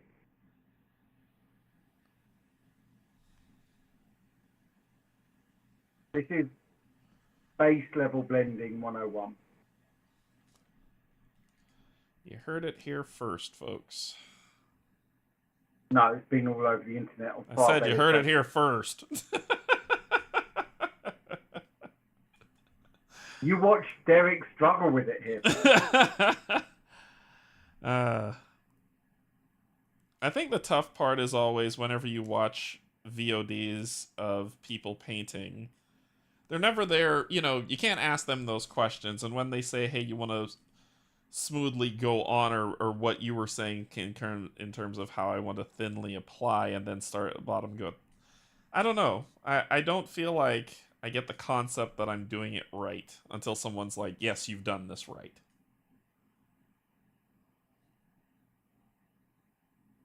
Maybe I'm just the weird anomaly of that. When we talked about dragging in bands into this, when are we dragging Steve in? Ooh, Steve, that's a question for you, my friend. I know, I can see him there, so I thought, okay, that's a question. That's a question for Mr. Kingsley. Scratch my leg pretty bad. Ow.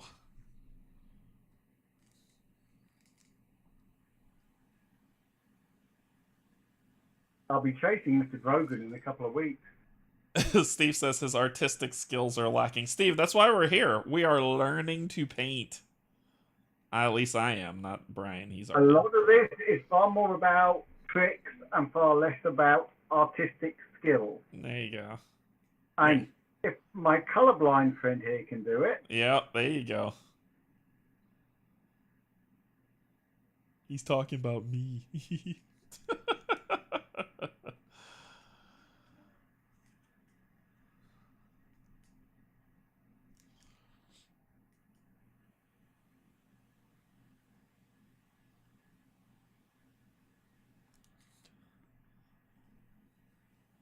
Are you getting that very small amount of glisten we're trying to get out of the silver on that?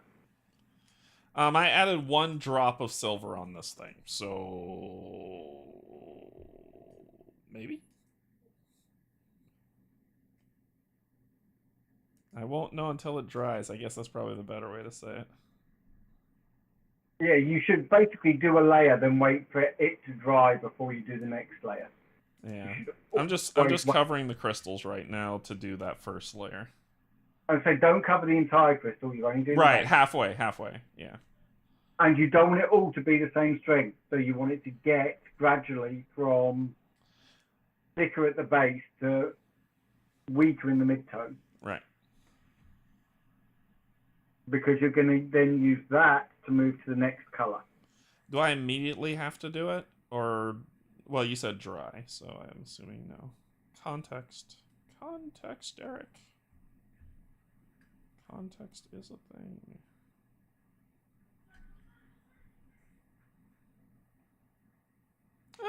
It's not looking too bad. It dries fairly quickly since it's watered down, I guess.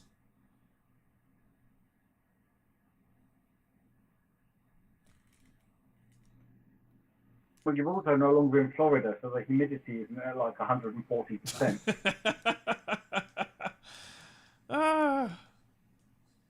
Luckily, Dan didn't hear you say that.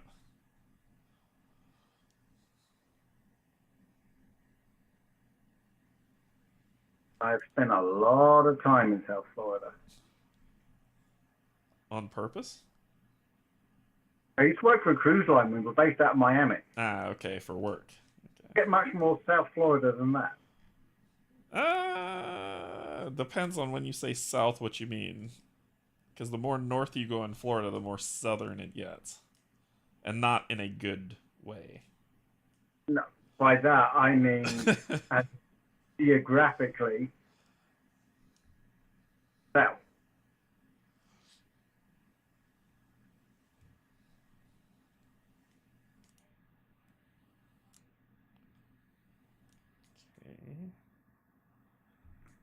And then I gotta dot these crystals on the back with these things. Yeah, those crystals are going to take a long time. Just be aware. Yeah, so we might have to pick it up on the next stream then, if it gets too late.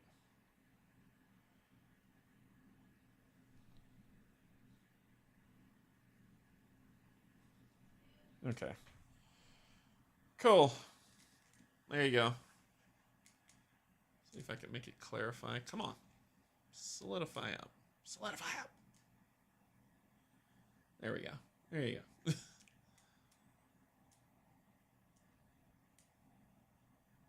The first two that you see in the front was when I was learning. So I did go all the way up on those, but I think that'll be okay. Yeah, it's got a fairly rough stone-looking effect to it. That's not too bad. So what's your next color? In terms of that image, I mean, there's blue and orange, but there's more blue towards the head, and the tips are more orange. So what I would do is do something very similar with your deeper blue, but what you're going to do is you're going to start a bit further down on the purple on your first bit, and then make it heavier as you come to the middle ground, and then get thinner again as it goes to the tip. So it'll be gradually going from purple into the blue. Don't be worried if there are little bits of white still left, or bits so it's paler in the middle. You want that. You want it to look rough. So do the darker blue from where? The darkest, if you see your purple there is based at the base. It's then going to be moving the blue to the mid-tones. So the thickest area of blue is going to want to be in the middle of your crystal. So here's the harder part for me. Remember, those are the two colors I'm colorblind to, so it all looks blue to me. So this is the hard part. Because you just said purple, and I was like, there's not purple in that image. What are you talking about? So if there is a purple, and I'll show the image again. If y'all are seeing purple, I cannot. And so this has become very difficult then. Should I be getting a purple color and watering it down? Let me have a look at your picture again. If you have, yeah. It's on the purple side of blue. It's blue to me. Sorry. Don't blame me. Blame whatever defect I was born with that gave me color blindness. I cannot tell the difference. Because all I'm seeing right now, to be honest with you, is blue, white, and orange. That's all I see. Yeah, you've got oranges, you've got yellows, you've got various shades of blue, from the cyan through to a deep purpley blue. You've more with cyan colour now. So what I would look at is, are you using faux acryl? Yes. But I don't have all their stuff. So you were using faded ultramarine for the last bit, weren't you? Yeah. Yep. If you've got it, royal purple. Let me go grab all my pro acryl. I don't have much of them, but let me grab what I got. Be right back.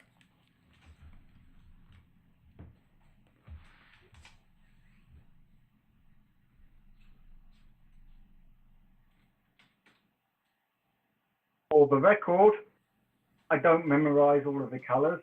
I've got colour charts for all of the paints I've got tacked to the wall, so I've just got to look at it to work it out. I've got 600 odd paints, so there's no way I'm going to remember them all.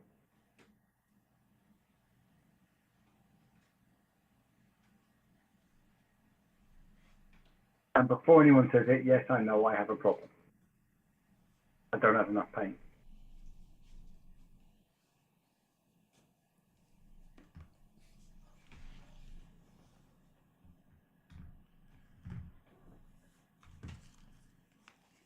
And I'm happy to announce I have a Pro Acryl Orange. Sweet. Okay. So what color am I looking for? Royal purple? Nope, I got purple. This is magenta, purple, purple. That's all I got for you. You got magenta? Yes. I would Try adding a couple of drops of magenta into the paint you mixed up for that, and another drop of silver. So a drop of magenta into the blue that I already have, Yep. and then add a drop of silver. Okay. This probably hasn't been opened yet, so. Yep, cool. So the consistency should be pretty solid.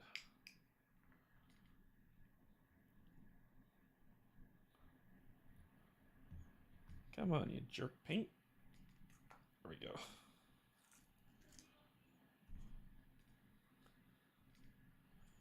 If you're gonna be a mini painter as well, just get used to having paint all over you. It's just lean into it. So you should see the side of my hand when I finish the Look at my hands just covered. palette all the way up my thumb. 1 drop of that. And 1 drop of silver. Where are you, little bastard? Here you are. 1 drop of silver. And stir it up. Okay. Alright. That's what it looks like.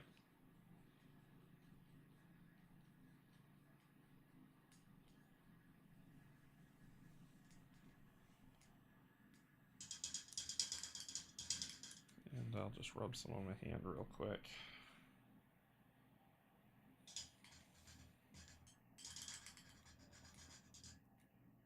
Yeah, that should work. And what am I doing with this? Doing that. So rub on your hand. Uh-huh. A couple of drops of water. That's too thick. That's too thick? Yep. Right. I'm almost exceeding the capacity of this thing. You can always put some in another. Might be okay.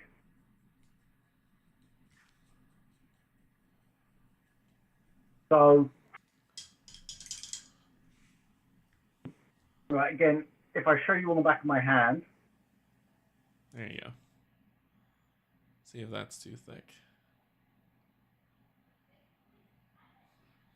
Oh, hold on. Let me get over to you. There, go ahead. You gotta move up some. Move your hand up.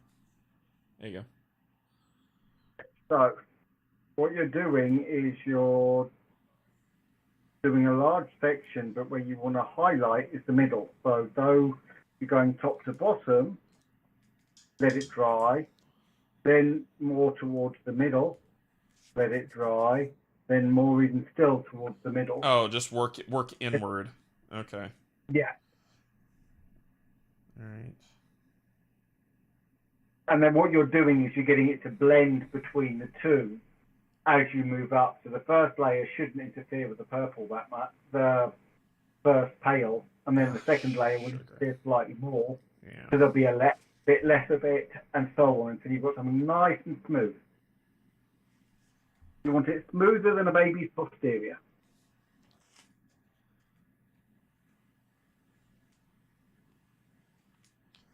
Yeah, I gotta learn. I gotta fucking wipe it off on my hand before I do that.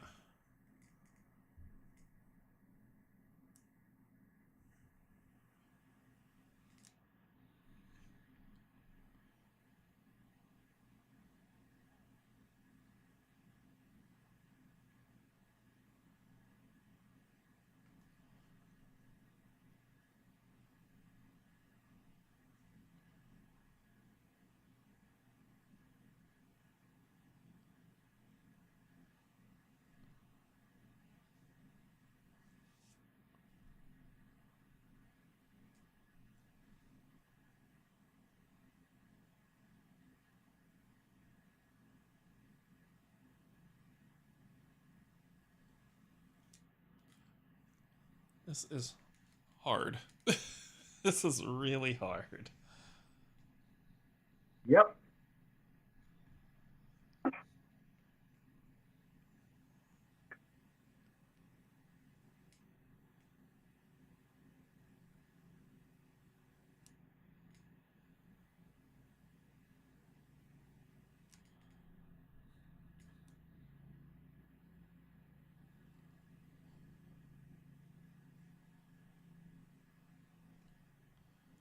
It's hard also because it just looks like I'm applying more blue, so I'm just gonna treat You've it also like got the that. camera on me, which I hadn't realised. You might want to switch it back to you. Do what? Oh. When I wasn't actually concentrating on trying to keep the miniature on camera, thinking that the camera was pointing at me. Yeah. I just feel like I'm applying more blue, so y'all will have to let me know if this is working, because it looks, yeah, that's what it looks like. Nothing I can do about it.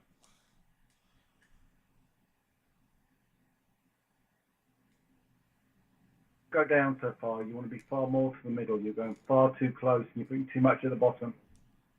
Go this way?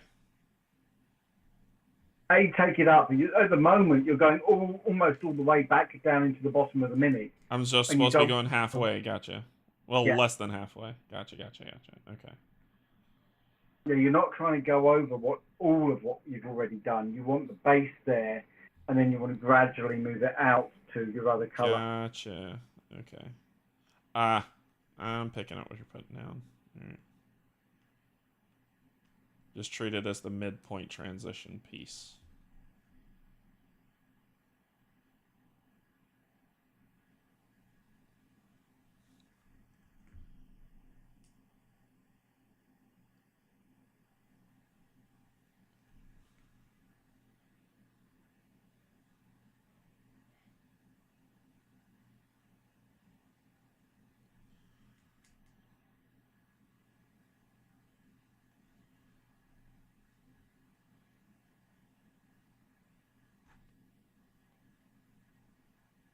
Honestly, I don't even need to dip the brush. It kind of is holding.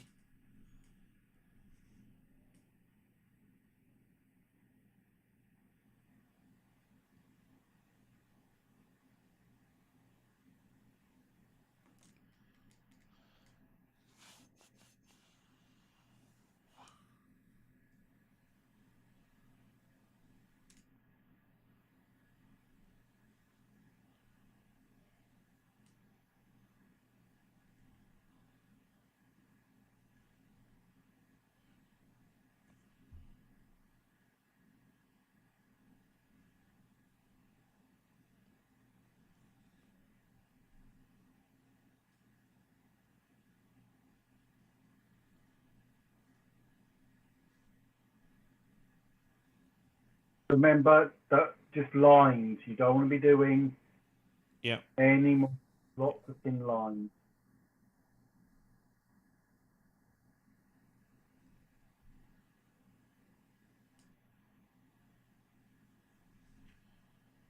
Gotcha.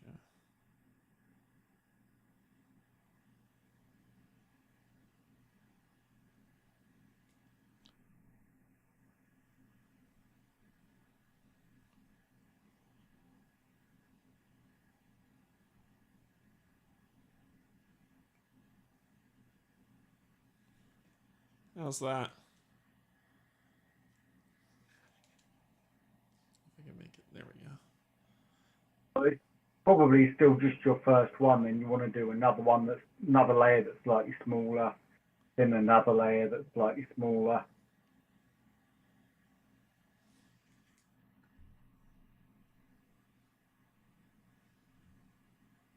That's not too bad.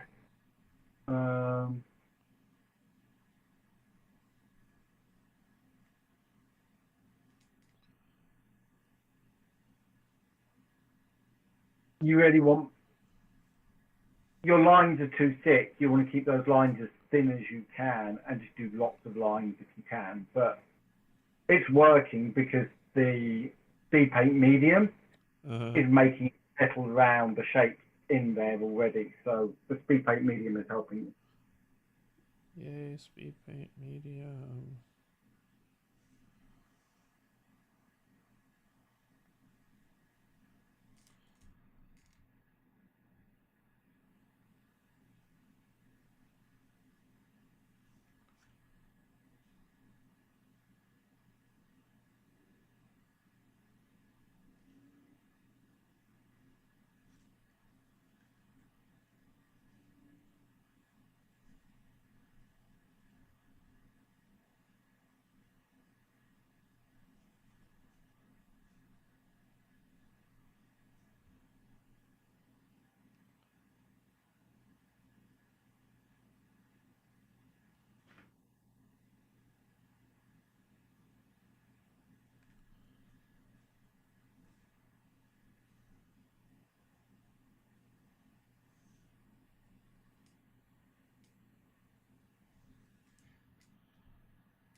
Alright, I covered all the crystals.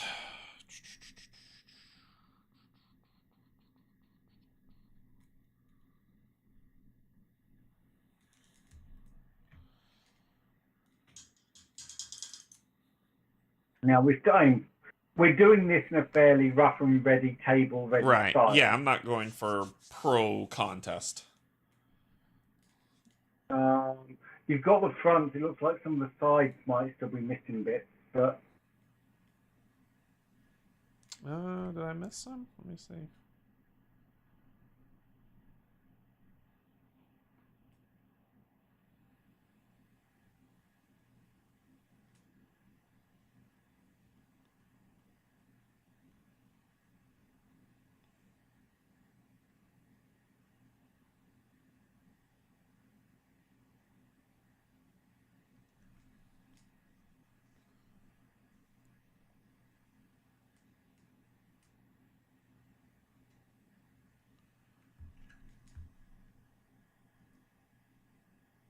then I would add another layer, but just a very, very thin layer right across the middle, just to try and make the color pop a little bit.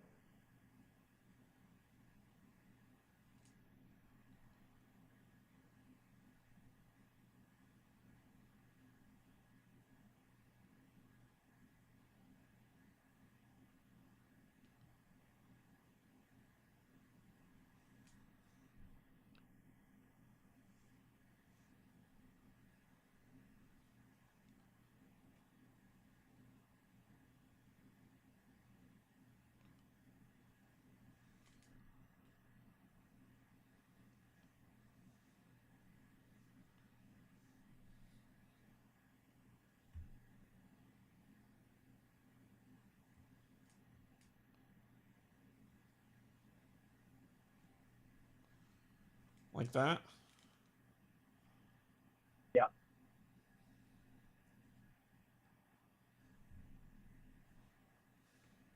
And then basically you're going to repeat the process moving up to the top with orange. So I get orange, water it down, that type of thing. Yeah, a little bit of silver.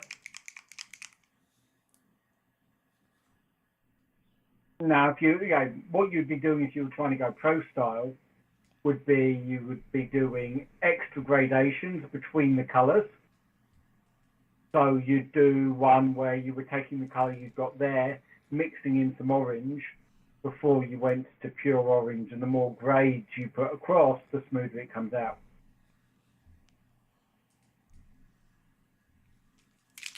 Good thing I'm not going pro. It's a good thing.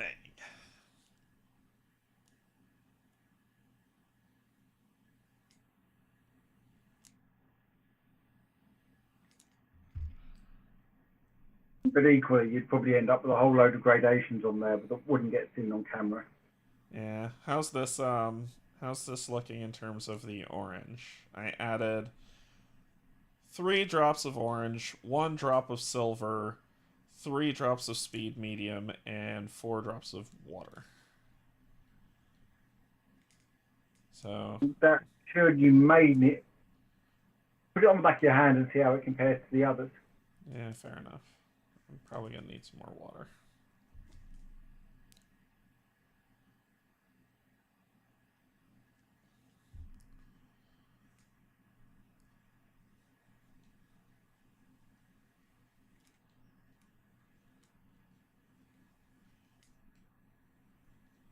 It's watery, that's for sure. It doesn't stick. So let's see how it looks now. And say orange isn't the world's strongest color. Yeah, there you go. How's that? That is probably very watery. Try it on the back of your hand and see how it goes. I did. Oh, you didn't see it yet. That's why. I'm holding my hand up with it so you can see it. Yeah, I can't even see your hand yet. It'll pop up. Yeah, you may need to put a couple of extra layers of that one in, but I like more orange. You mean? no. When you paint it on, you need to do it 2 Okay. times. Okay. getting this looking good is all about more doing it more times.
Sugar. I put too much on there. That's okay.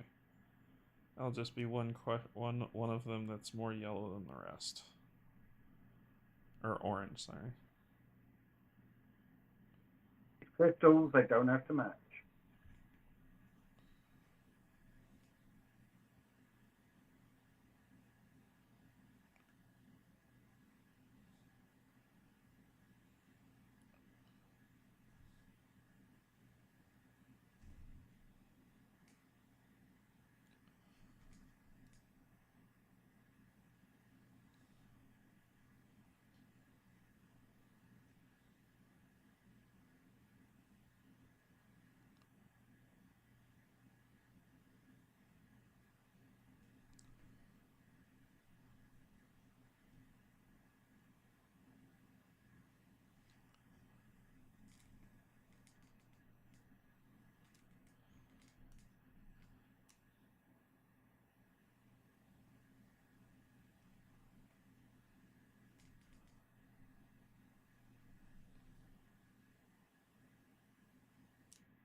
Well, anybody who wants to know how to do crystals, listen to What? Brian's advice. Don't watch what I'm doing. But listen to his advice. I'm sure I'm completely botching this. No, I don't think so.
All right, what are you thinking? Here, there we go.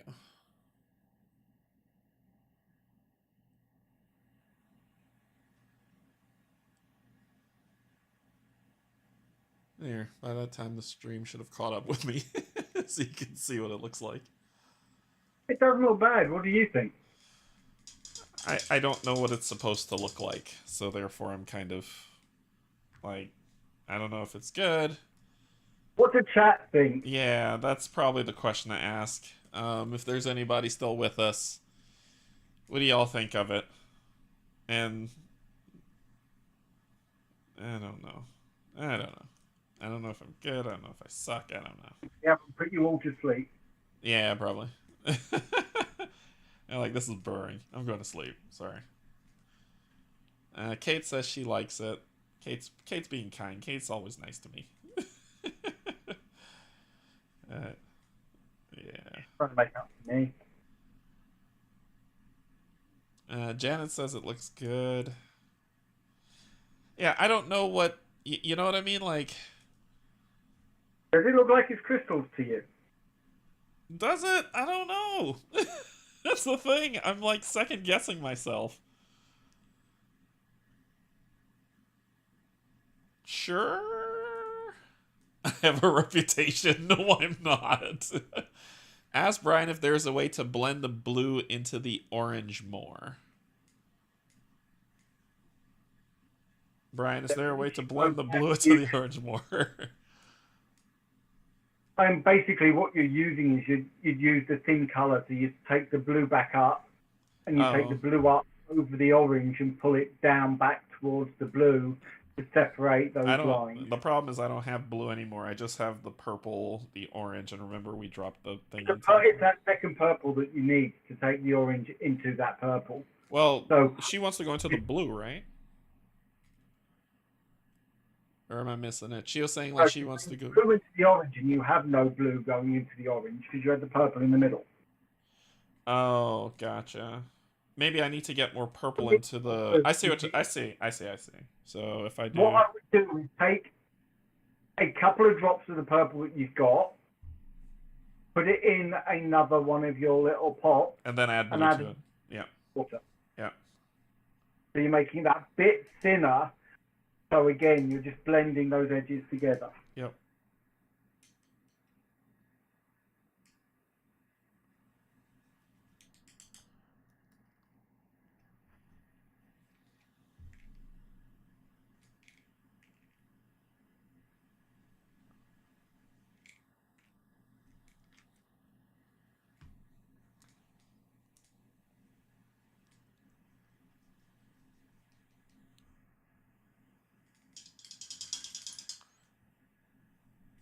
Could have just done it over here and just sloth this in here, but no, my smart behind has to do it all the way on the other side.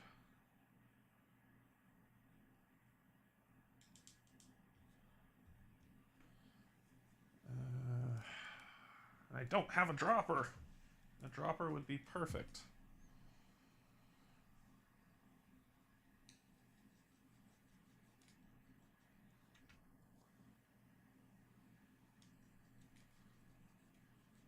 Remember, tabletop ready. You're your own worst critic. Trust us. I am. I really am. You are correct. Alright, I could just get a whole bunch here. And then soak it in here and do that. Wash it off.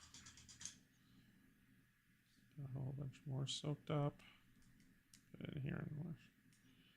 Yeah, now it's getting super thin the more I add. You want it really, really thin for this because what you're doing... Yeah. Yeah, I see the color shift happening. Okay. All right. Let's do a test. And then I'd take a couple of drop. That's enough of that. Okay. And put a little bit of the orange in there as well. A little bit of which one? Orange? Oh, orange. Yep. Orange. Okay.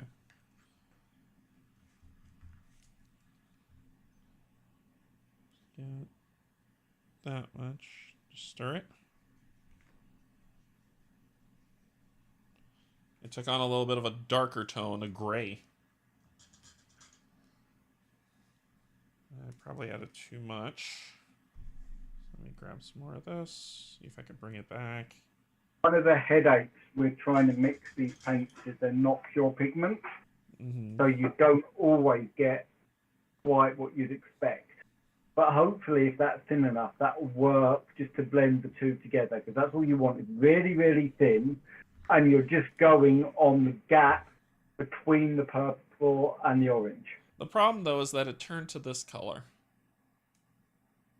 I'm assuming this is not the color we want.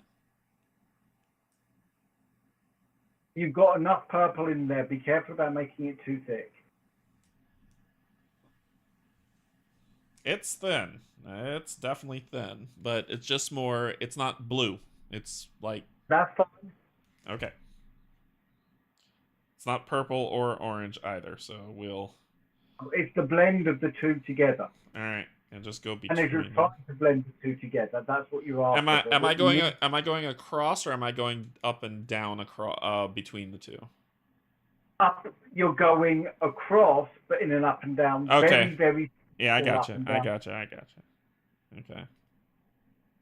So again, test it on one before you go, and see how it comes out before you go mad on everything. Yeah. And you want very, very small area. Yeah, that makes sense. Just at the intersection points.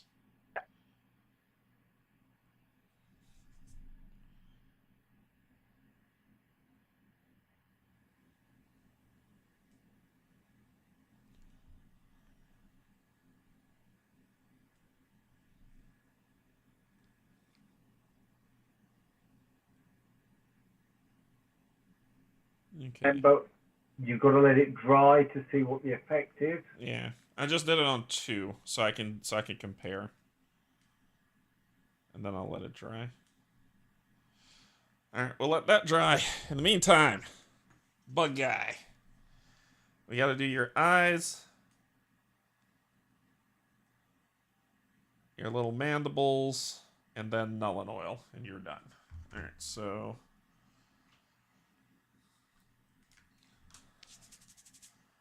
Mandibles will be scar tissue, because that's going to be gross.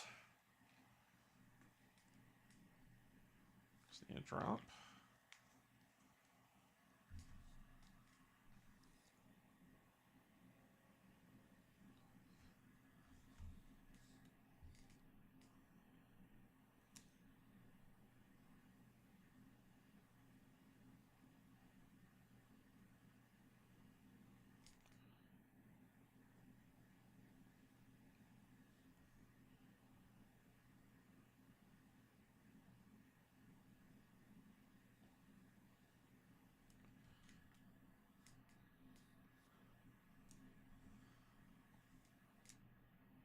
That.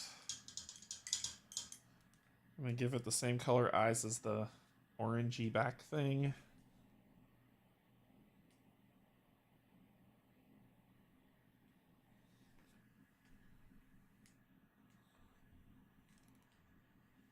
Eyes are always hard.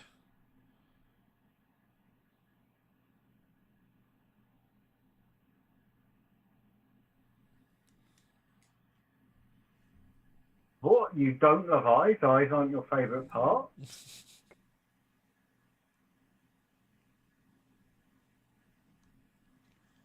you've got the eyes, little orange thingies, and then we'll do the black, the color that we did here to contrast that.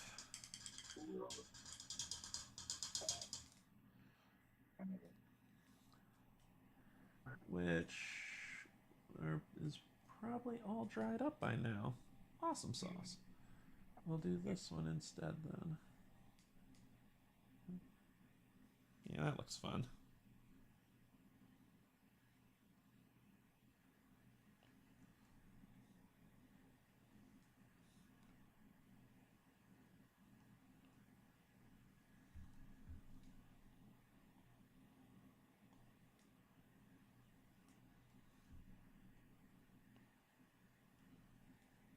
I have no idea what color this is.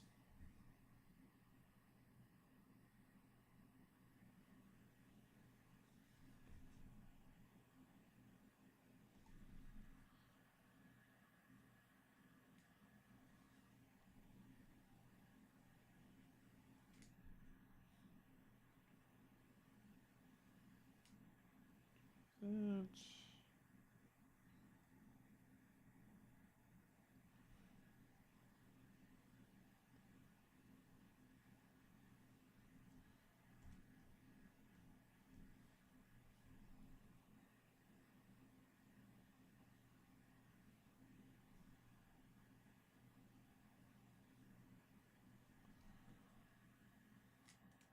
Yeah, looking fun.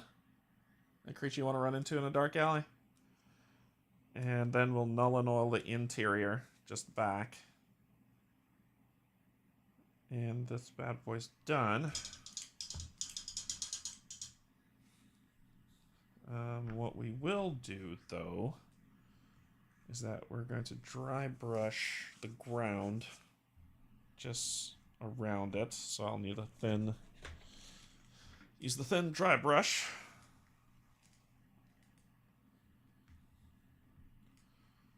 And water.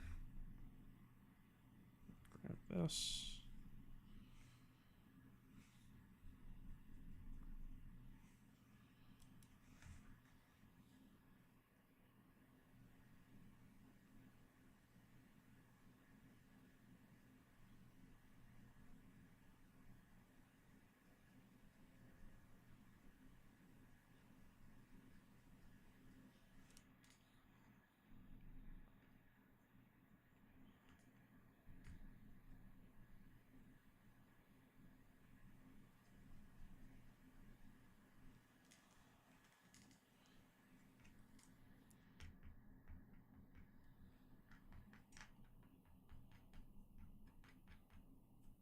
Go through that.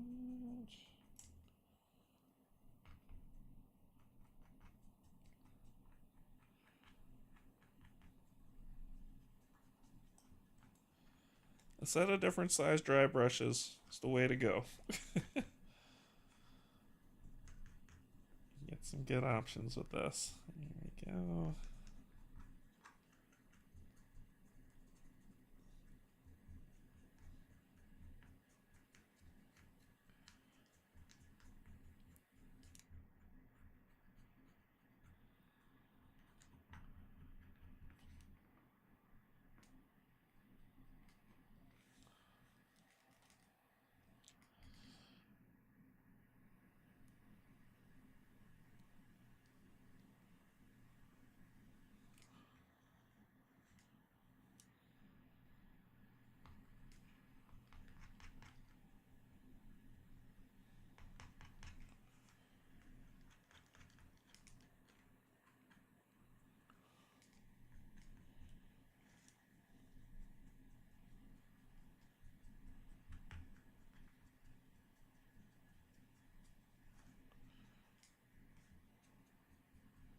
Those ridges at the back, you know, the bit you hate so much, looks awesome.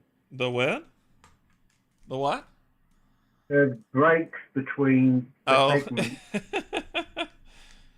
Yeah, I'm happy with this, with how this one came out. The dry brushing, just dry brush it all method really worked out. And yeah, once I drop the null and oil on that area at the back, it's really gonna sing. It'll really look good. Or should I leave it without? What do you think?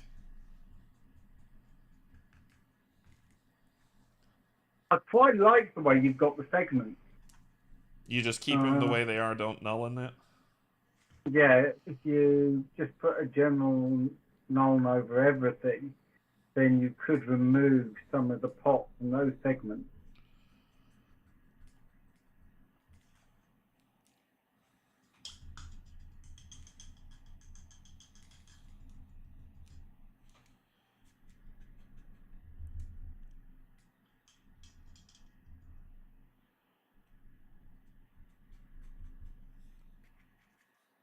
We're painting, we're not your grandfather with the aftershave bottle splashing it all over.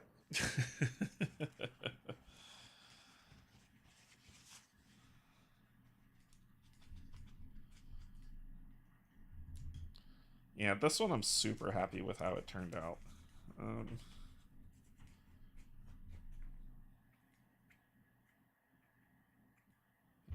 Good.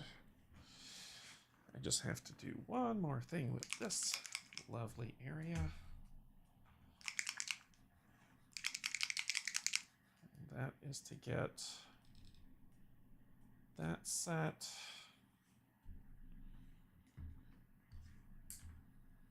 And I could get back to Mr. Crystal after I do this.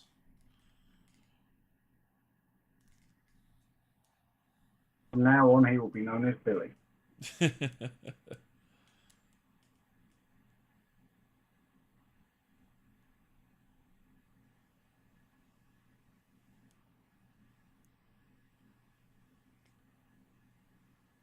Go.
And there we go.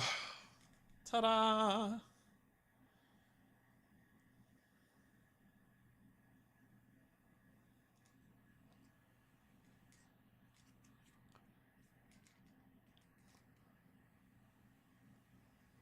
Having Starship Trooper flashbacks. What do you... Hey, Grunts, what do you want to do? Live forever? So there he is. All done and ready to fly. It's like that moment, you know that moment where you see a bug crawling and then all of a sudden you just see it take flight?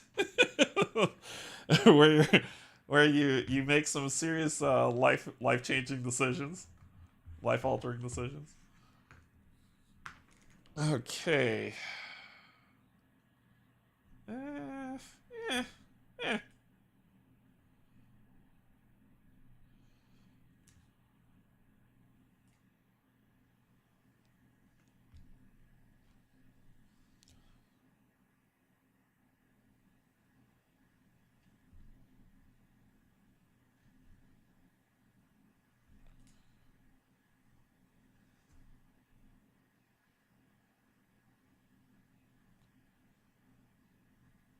Crystals are hard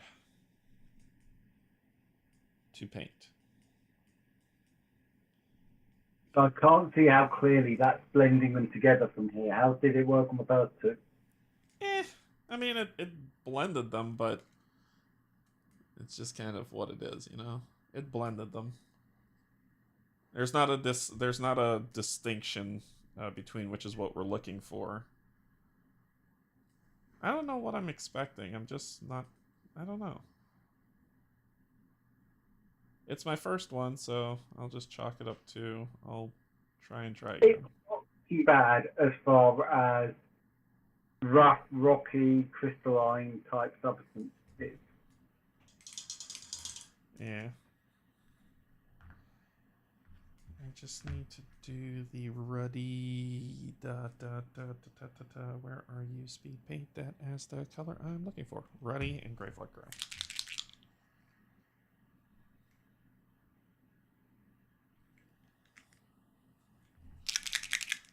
Three to 1. 5 to 2. There we go.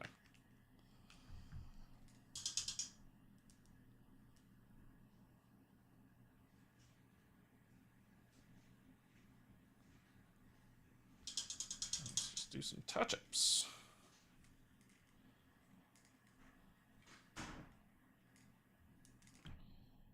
Touch-ups.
actually not bad. That gives it like a little. Just need to fill in these areas. Here. Here.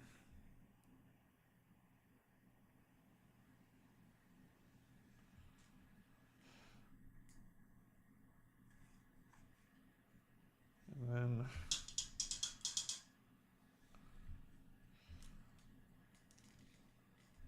grab some white for those teeth.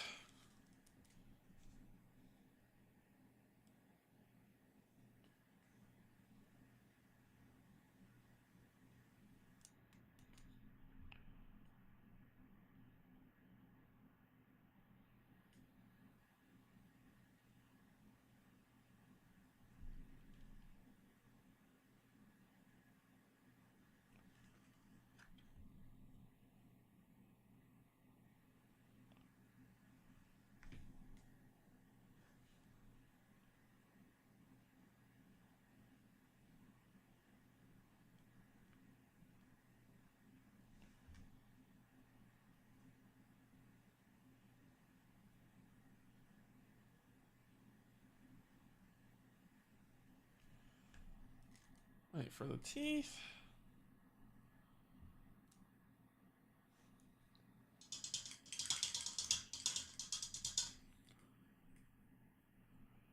A little bit of skin right along the back, right here.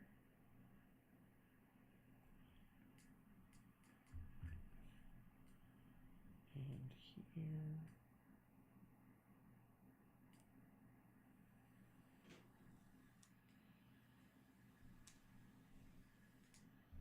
And then get that lovely blue that I used to start for the eyeballs.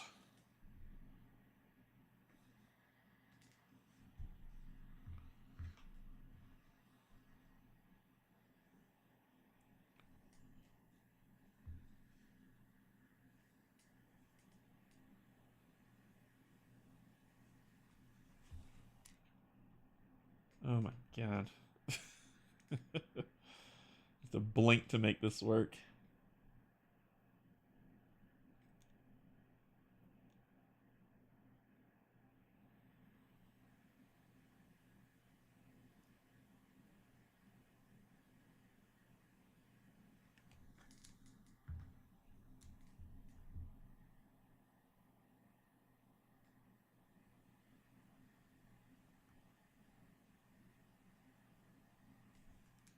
Here we go.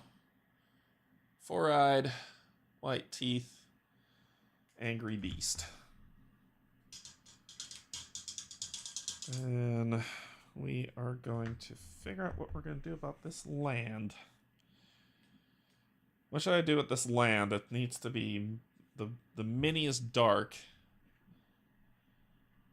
I could dry brush it.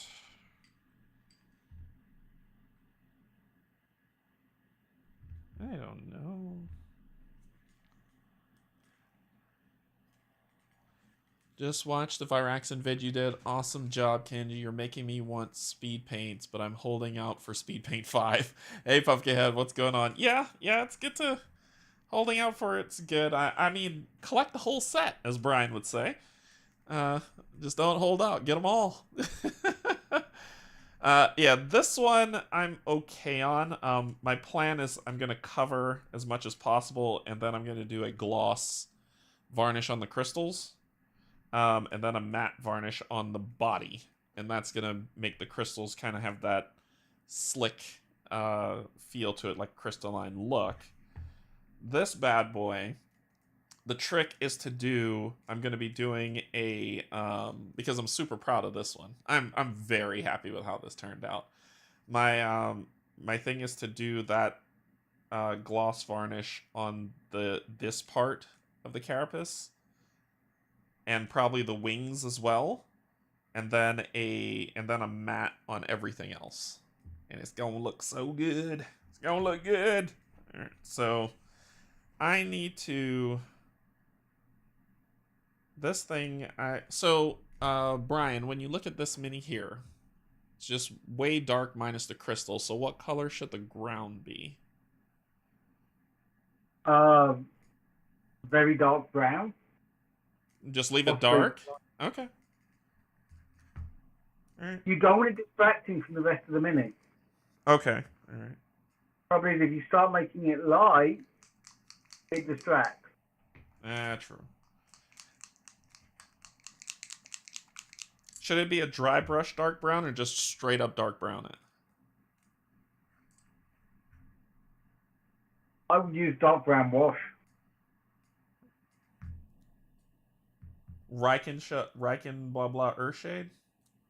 Yeah, that'll do. Okay. Let me go get some Riken blah blah Earthshade so y'all won't have to call it that if you ever want to pick it up and look for it. 1 second. Be right back.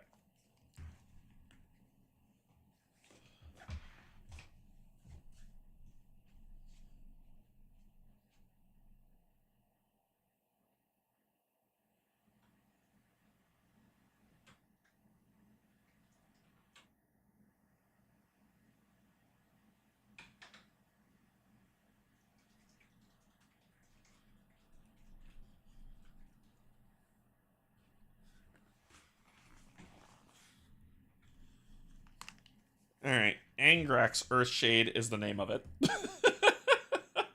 Angrax Earthshade. That is the name of the one that I should be using. And this is Citadel shading. So I need my shade brush. Where are you? I saw you just a couple seconds ago.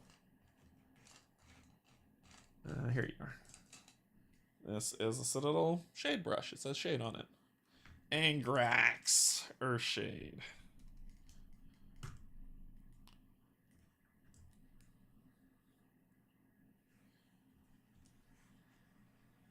Thanks, Yogi.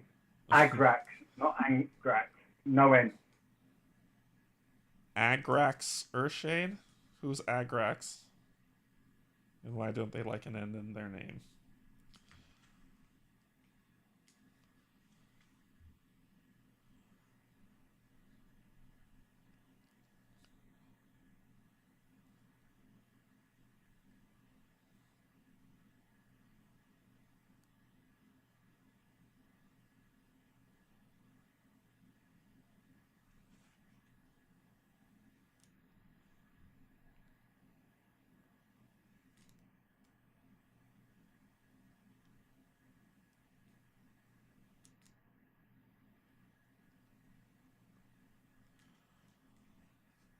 Let me get an angle grinder.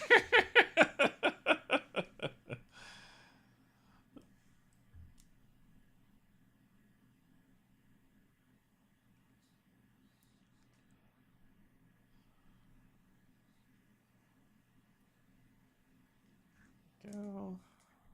Turn.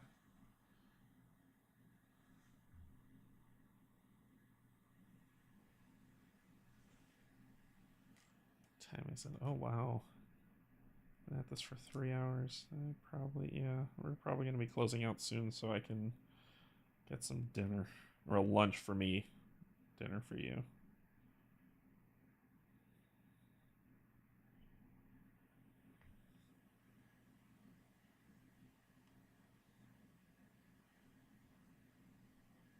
Well, there's some light starting to come to the Headless Horseman.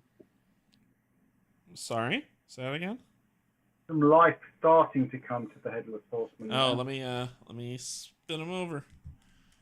There you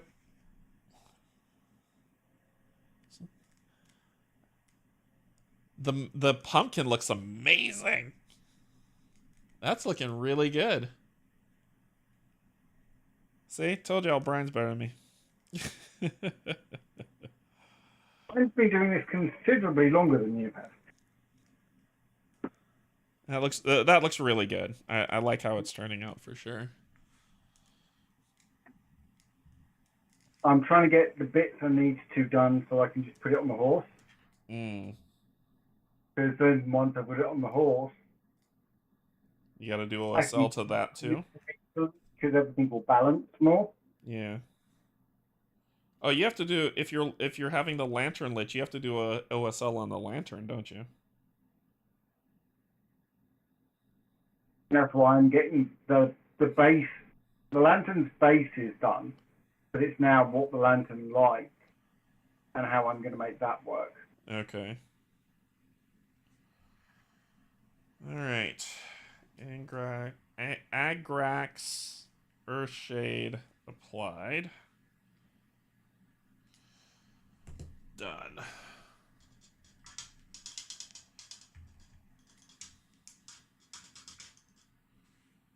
Done and done. Yeah, I'll get there. I was coming along pretty decently before I stopped, which Bryan consistently reminds me. He consistently reminds me I was doing well until I stopped. But this is my happy accomplishment for this stream. I love this thing. This thing looks. I'm really proud of this. This looks amazing. Those crystals look pretty good. You like them? Hmm. Yeah, I'm being my own critic. I'm being my worst critic on those. I'm like, they look fine on camera. Yeah, that's what we're going for. That's what we're going for. Looking good on camera. Once the shade, once the wash dries, I'm gonna paint the red there for positioning, like you see with this one, where it's red and red, so that denotes the front of the creature for whenever you play the game. And then I'm gonna have to find, I gotta find a way to cover this and in there so that I can do what I need to do the mat and the other stuff. But yep, that's what it's gonna look like. All right, let's head up to the top. Table, no, scene, intro. And you got to go back to your main view because it's just showing you main stuff. There he is. All right, everybody. We've been at this for a while. I painted 2 minis, so I painted an ankle. You painted an ankle. But that's gonna be it for this this stream. Thank you, everyone. What's coming up for me is tomorrow is Arkham Horror with Kate and Cynthia.